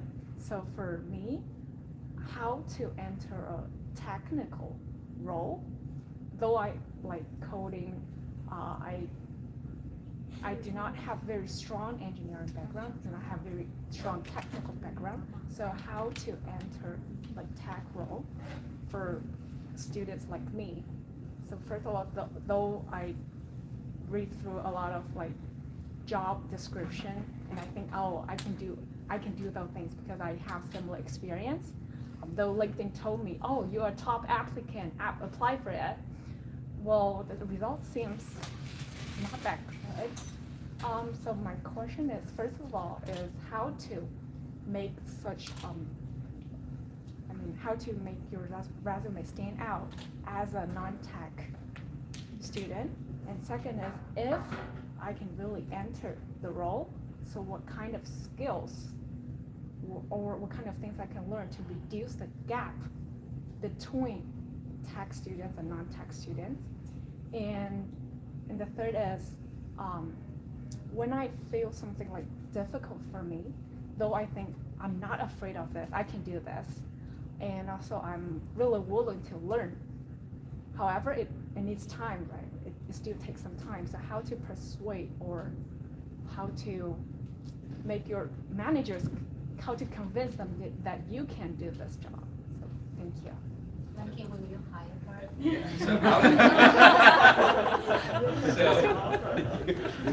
congratulations on being at Rawson Supply Chain, although Michigan State, it's but here's the thing, right? So if you're interested in the automotive industry, particularly in supply chain, the biggest issue that's facing the auto industry right now is raw material securitization and supply of parts to make sure you can really make all the cars in time, especially with the shift from conventional engines to battery electric vehicles, right?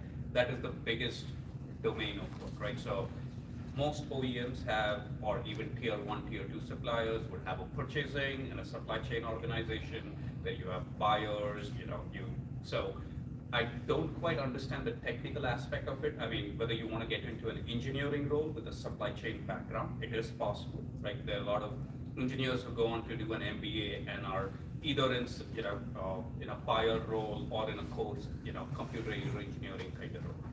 So I don't see an issue with supply chain background. The automotive needs a lot of people with your skill sets, but rest of the aspects of it in terms of how do you make your resume stand out and things like that, maybe Carol, you can. Yeah, I was also like not quite clear about what you mean by moving to the technical part.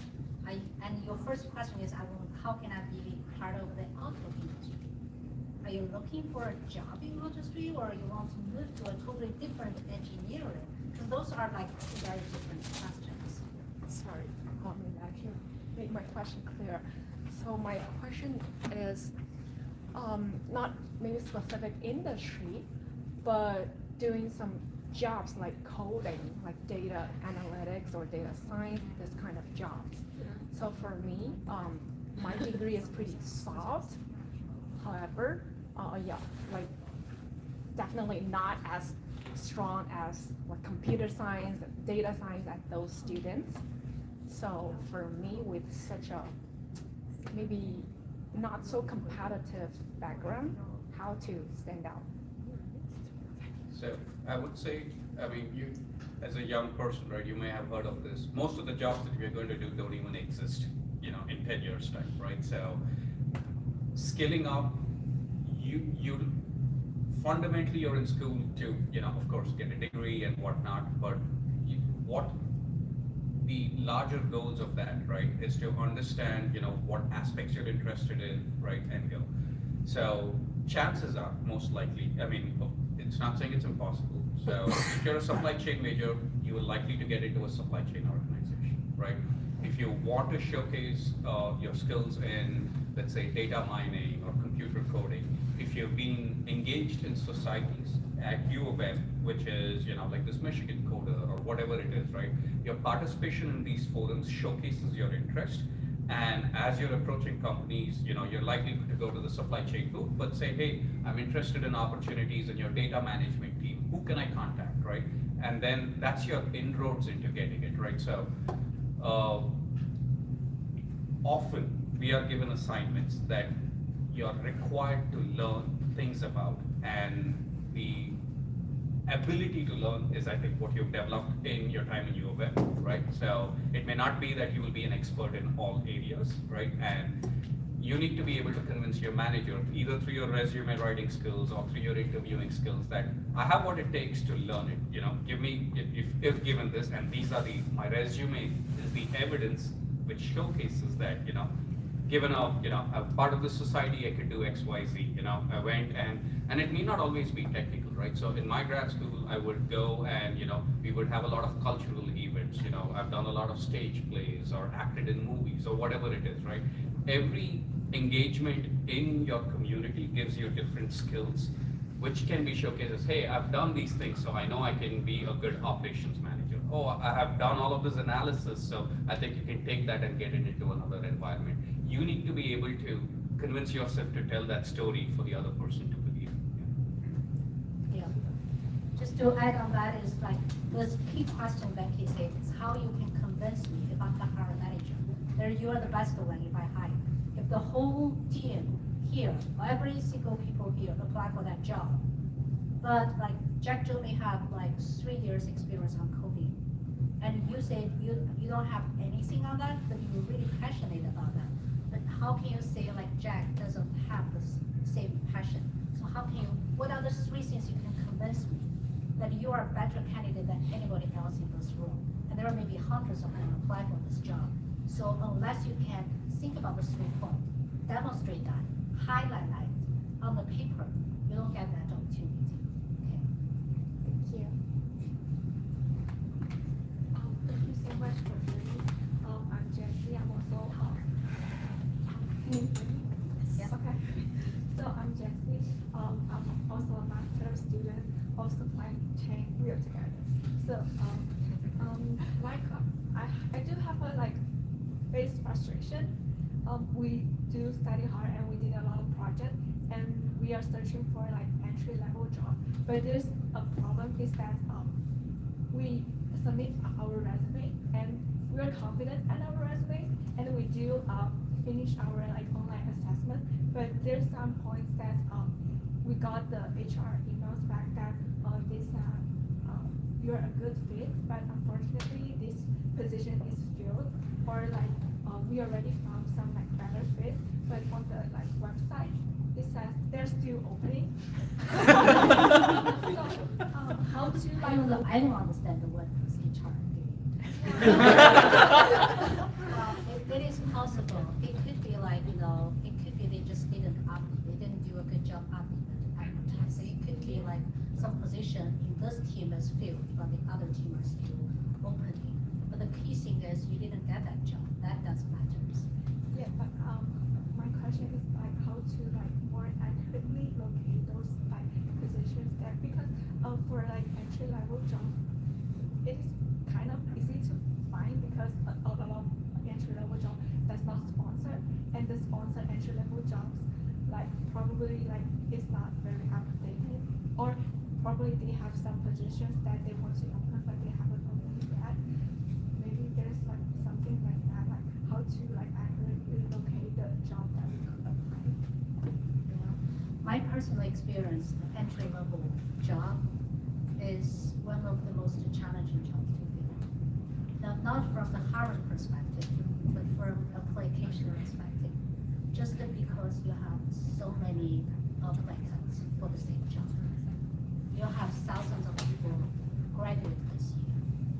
You have another thousands of people like want to change their job to supply chain. So you have like incredibly number of competitions. And you need to like, work out the other like 99% of the people to show you. It's after you get some experience, maybe a little bit easier, still challenging, but a little bit easier. So it's not an easy job. So get prepared. You can be like rejected hundreds of times. So it's easy. It's very easy to get that. Just to like try to do more extra miles to prepare for that. So let me ask you, apply for maybe 20 jobs, right? 100 jobs. How many different resumes do you have? I have one resume, but I will update. Yeah, I will that is improve true. my resume. Yeah, always update according to what they're hiring. Because every company may have like slight different job descriptions about what you do. Some people may ask you to do some business analysis as a plus. Some people may ask you to do others. And sponsorship, that is for this year, it cut off many of the applicants. It's unfortunately the fact, because that is just so troublesome. So if any of you like don't need sponsorship, you're really lucky. You get like so much easier to apply for a job. If you still need a sponsorship, even they say yes, but like still like if they have many other people who apply for that job, it doesn't need the sponsorship that you're not on the priority. That is the case. So it's not easy. As I mentioned, like try many other things. Do you know the people in that company? Do you know who they are? Like, you have the people who can refer you. And he, like, Rachel, I know that your manager is hiring an entry level. Like, can you just introduce me to him? At least pass my resume to him. At least give me a chance to be interviewed. Like, get the interview is the best thing that you can apply for. Yeah. So it's not the best year to find a job, as I say, but if you can go through that, it's great. All right. If I may just add to the answer, because this is basically what I did in my previous job, helping international students, especially students from STEM fields, to find their first professional positions. Okay. Well, one thing as international students or international talent who's never had experience working in the States, don't ever mention that you need sponsorship. First, you will scare employers away. No, don't mention anything about H-1B. As international students, especially the international students from the STEM field, you have something called OPT, optional practical training.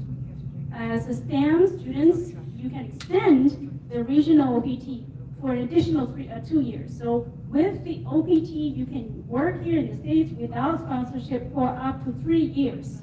So you have 3 years time to show to your employer that you're capable and deserve the sponsorship that they may be able to provide you in the future.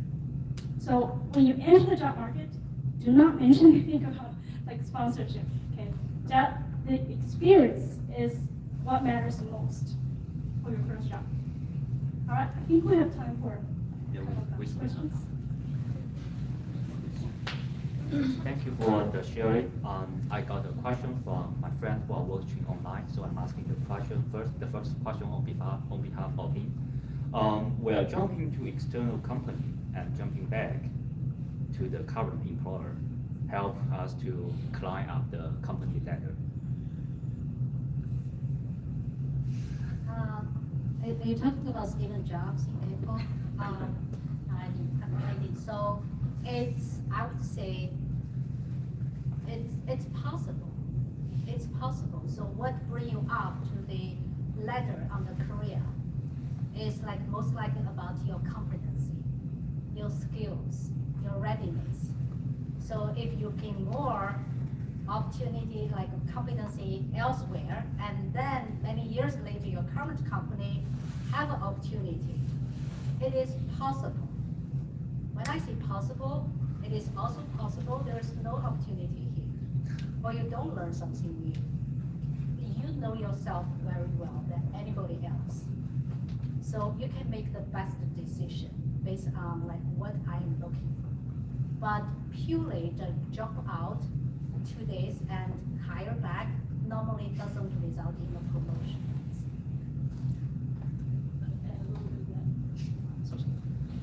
And also, it depends on what circumstances you left the job. That's why we say don't burn your bridges. Yes. When you left, always left in the good terms. Don't just say, okay, I'm gone. So, because when you go back, you're going to find out there'll be a lot of acts because people have a long memory if you burn bridges. That's so important. Second question is for myself. I think one of you guys mentioned we should plant the seed about we want to move up, we want to go to a management level. I think I already planted the seed, but then how we follow up with this with our boss? Should we follow up that regularly, or we just mention it when we see there is an opportunity opening over there?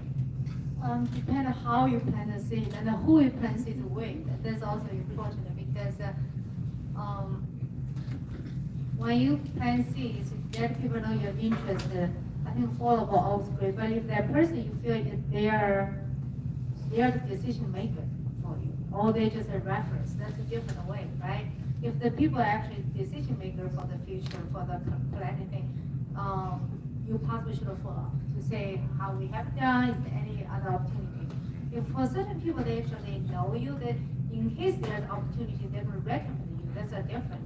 But I think follow up not in the aggressive way, because I want people always. I think because we teach a lot in this, to our section. But I always make sure the way how to communicate, how to follow up is very important. It's not you don't want people feel like you stopping them.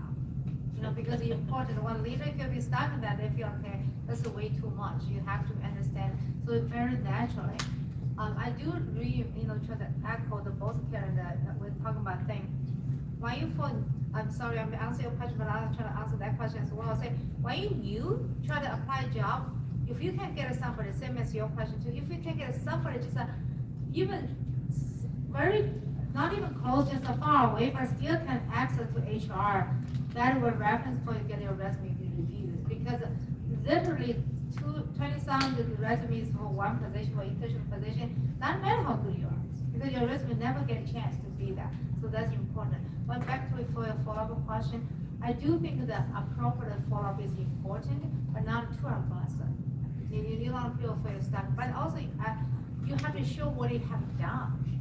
Not just that you opportunity, you have to show, hey, in past 6 months, I have worked, talked to you, hey, here's what we have accomplished, here's what we did, is there anything new? So that is what you need to do. It's not just a follow-up for the follow-up, follow-up with your achievements.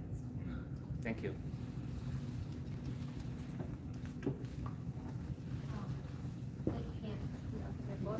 Lady Thanks, David. So thanks a lot for all the panelists for sharing. If I'm a software engineer for a supplier, and I thought if I always stay in the position as a software engineer, I mean the mindset I will be forever as a software engineer. Thanks for a lot for today's sharing. And my today's question is, I heard a lot of friends said because of the economic change, and a lot of people said it might have recession, and a lot of big company has already have the cutoff or budget cutoff. how can we deal with those changes?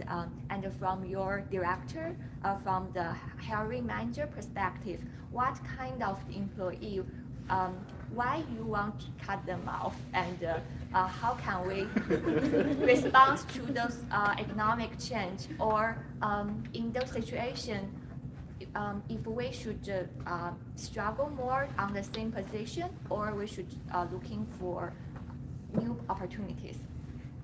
Yeah, that's my question. Thank you. Okay.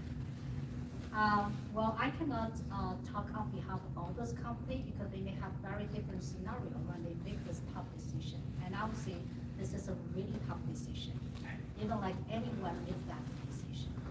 And even I have been seeing like the people who deliver the message to the person let go is like psychologically very hard for them to do that. It could be like, some of the company unfortunately is closed or bankrupt, or they have to cut some of that to ensure they survive in the other part. But what most important for us is how can we get prepared? Like if I lose this job in this specific company for this software engineer position, what will happen to me? What are my preparation? How healthy is my health, financial situation, my family situation, and more importantly, what you are talking about is my career, situation. In many years ago in China, there's a word called 铁饭碗, means like the golden rice bowl. That means once you get that job, you're safe for the rest of your life. For me, I always think the golden rice bowl for myself is my own competence. How confident am I if I lose this job in this current company, that I am confident I can find something elsewhere. And you can continuously evaluate throughout your career. And even more proactively, you can say, I don't have to stay here. I can be like, I do that well, but I want to be a supply chain people. So I apply for that and I even jump to that. It's possible. So is this something that you can do? But never ever take for granted any job that it can last forever. In my short life experience, I never see any job that is safe forever. It's just the fact. And by the way, if that is a job that you're going to do for the next 30 years, I'm really excited about that. You probably will have much more opportunities to apply for. Thank you.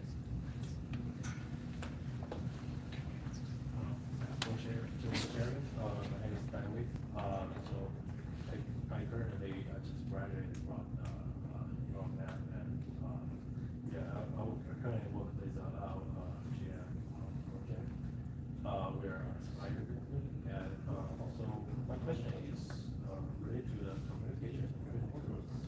I found it's sometimes difficult to get information from other groups. So since I'm new to the industry, since I'm new to the industry, so I want to see get some tips or analysis about knowledge sharing between groups, and also what's the responsibility of the knowledge sharing.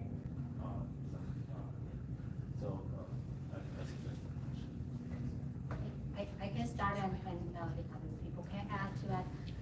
I may not know exactly what is happening in your team and why that person doesn't want to share the data with you, but this is common in many of the teams. So this also reflects to the earlier question that Jack asked, like, what about if I don't know the answer? So normally what I will ask you back is, what are the things that you try? Well, what are the, like, how many of the different ways you try to get this data? You don't need to answer me right now, but think about it, how many ways you try. And is there any other way you can try? Well, any people in your organization that you think you can talk to so that they can teach you more ways to try. And then think about, is there any people you can leverage talk. Like if Jack doesn't want to give me the data, is there anyone that I can talk to? That I know Michael is his best friend. Can I call, like help him for this? Or if Steve is his boss, like can my boss talk to Steve's boss? Or right, not breaking the relationship with this person. What are any other possibility to get that? Also think about what is the concern that he has. He doesn't want to do that this way. What are the concerns? What are the benefit he can have if he shares that with me? Is there anything like I can pay in return? Is there anything that he can benefit he just didn't realize? Or is that only did you ask him what is the concern? Or is there anything he doesn't want to show but other people will tell you? So try at least like 3 or 4 or 5 different ways. Try to tell the people, if you try all the ways and you still cannot get the data, remember go back timely to the people leader that you work with and say, hey boss, like I need your help. I need the data from this team. Here are the 7 things I tried. I still don't get it. I think I really need your help. So ask for help is also part of the communication. Very comprehensive. Carol, I'm gonna add one thing because I feel sometimes when people do not share, maybe just different perspective. So don't make assumption always the worst scenario because there would be easily broken relationship. So of course after you try like a 7, Carol mentioned like a 17, then you can go to leader stuff. And asking, because you need to tell more, because complicated scale, you need to tell more why you actually need the data. People need to understand what's the reason you need data. Also, think about maybe, like Carol mentioned, the benefit for them to share and practice to share your thing with others. Not only waiting for getting something from other people, practice just regularly. If you know something, share with others too. I think actually very important. And sometimes something not towards the direction you wanted, don't make the worst assumption. He or she just a bad person or no job security. I'm gonna go talk to her boss and try to get in trouble. Don't go that channel until you routed everything over because maybe just communication not clear. So share the why you did this. Let's actually get the reason. Because we talk about team, typically for every individual, but they're good people. And people are usually pretty good people if they know why you need what's going on, so I will go there first. And I can just share with you 5 years ago in my first month in the US, I had a difficulty getting data from finance. Just don't get it. This is true story. I just set up about 30 minutes with him. And he was like very offensive. What do you want? I said, well, I have a question for you. I heard that your kid just got admission to MIT school. It's amazing. I just bring my kids to US. I don't know how did you do a good job bring your kids to such a great school. And then he started telling all his story about his kids, about education. And he said, like, here are the resources you can send your kids to. Here's the the language school, here's the SAT school, here's this. And then we spent about 28 minutes in that half an hour meeting. And then I said, this is really helpful. Thank you so much. I will definitely contact your schools. And then he asked, what do you want? I said, I need the data. I said, I will send you. that is a true story. Anyway, when you ask your question, please try to speak into the mic.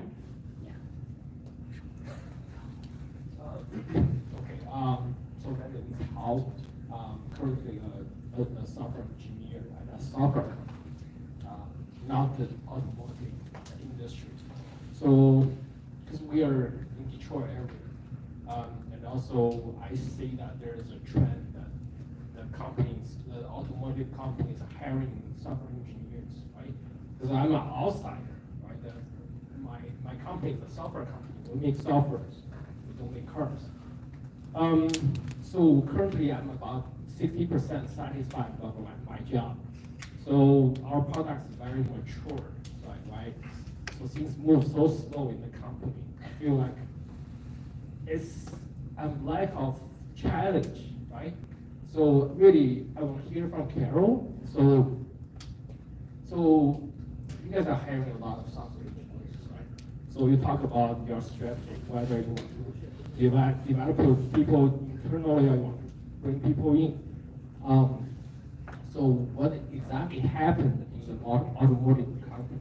So are they really looking for the software developers outside? And is it a good idea to go to the automotive industry as a software?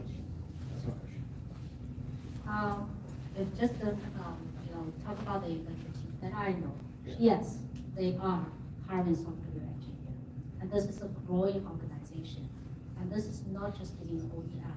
This also happened in many of the tier 1, tier 2, or other big auto suppliers. Why?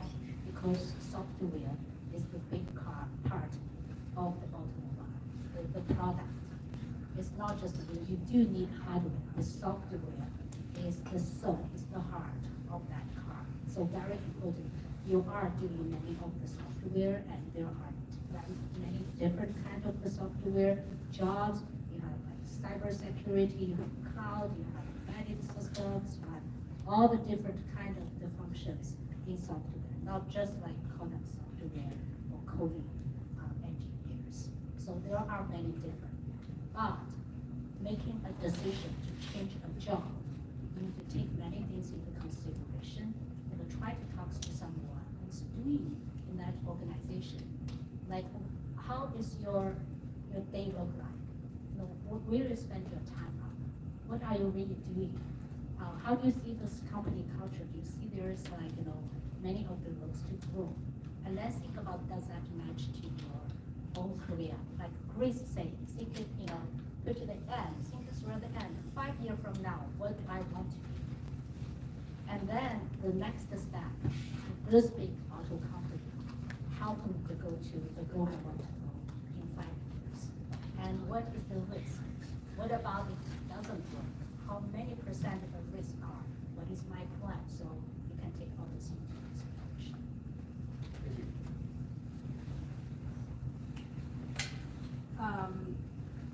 Thanks for our mentors sharing. I have 2 questions. The first is about my background. I came the United States last year in October. I got my bachelor degree, master degree in China, and I also worked as a data-related job, like a data analyst in China for 3 years in 2 companies. And then I came here. I started to search a job, but people will tell me,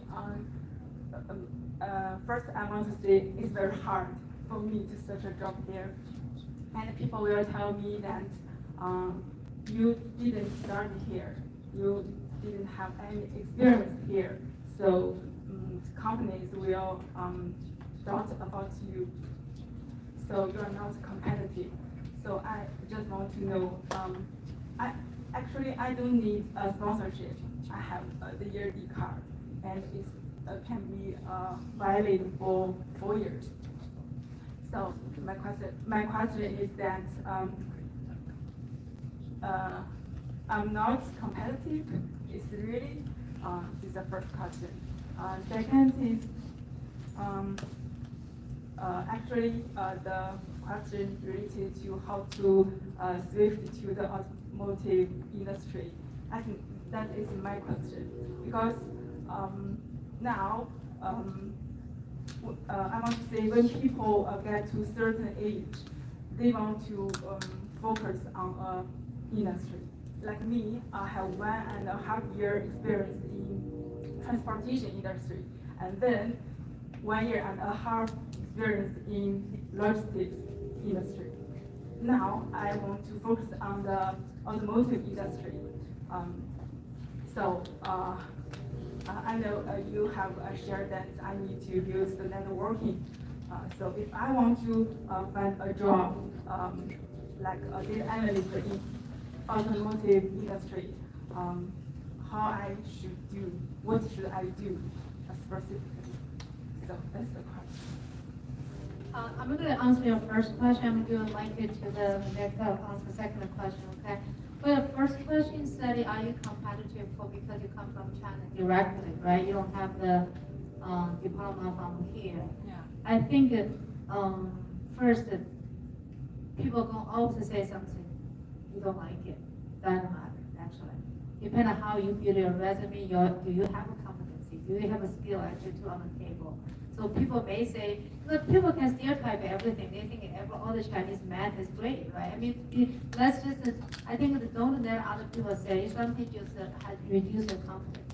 If you really have done data area, data analyst, data research, whatever for 2 years, you have that resume. You can tell people what you have done projects. So customize your resume, even though you don't have a diploma here. So, and then you ignore all this noise if you are trying to reduce your confidence to put yourself in the job market. I mean, that's the only thing I'm trying to say that, yeah. So, again, I think we've spoken about getting into the auto industry, but I'll advise you a little bit different, right? So, make your goals a little bit more multifaceted, right? So, clearly, most of us are young. There are several areas of growth. What interests you, or why you know, are you because of the Southeast Michigan area, there are lots of auto industries, is that your reason, or what makes you motivated to go and work in auto? When I got the job, when I joined Chrysler, right, I had no experience I'm not a car guy, I had no experience about, you know, thermal management systems in cars, but that's the job I got, right? So auto industry, again, you can go talk to, you know, standard forums, you know, go to ASME, SAE, all of these societies, you're over here, you can make connections, that would be your hook, right? But understand, given your background in data analytics and other things, okay, what are the things, okay, you've moved over here, you know, personal reasons, you've come over here, now, what are the things that you want to develop, right? So, okay, you want to use your experience and build on it. Industry specific or not is one thing, right? There could be complementary skills to what you're doing with data analysis, like business analysis or other areas that you could start to explore, right? So that's why I think she mentioned about different resumes or updating your resumes to the job requirements. So as you explore different job opportunities, you're going to make a mental map of what you think you can learn. And then when you are going for the interview, quite honestly, and it might be a luxury because, okay, I have a job, I'm saying this, right? But even for your first job, right, you're also interviewing the company and the team members, right?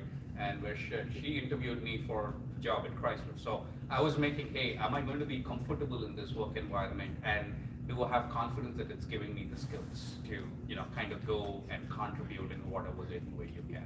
So advice to you at least as automotive industry, if you want to get in, that's great, but you need to be able to tell why this is critical, right? And pitch that story that makes the recruiter convinced that, okay, irrespective of your background, you have the passion to go come contribute, and your resume talks to the skill sets that you can learn new things, because everyone, any job that you're in, you're learning on a day-to-day basis. If you're averse to learning, you know, that's not going to be a good play. Thank you so much. Unfortunately, we won't be able to finish all the questions here, but after the event, we're going to break you guys into smaller groups so you can connect with the mentors even better and continue asking you questions. So I'm going to bring Lisa back to the stage to wrap up the event. Thank you so much. What an insightful and informative, inspiring event or session. Thank you so much to our mentors for taking their time to come with us today. Give them a round of applause. And thank you for attending. And also, I want to thank to our audience to watch this special edition of You Are Hired program produced by Dragon Eagle TV Innovation Channel, the hub of innovation, mentorship, and entrepreneurship. I want to take this opportunity to thank our partner organizations, Michigan Coder Association, our co-host. And we want to thank our sponsor, Zhongding Group. Thank you everyone for watching. See you next episode. Thank you.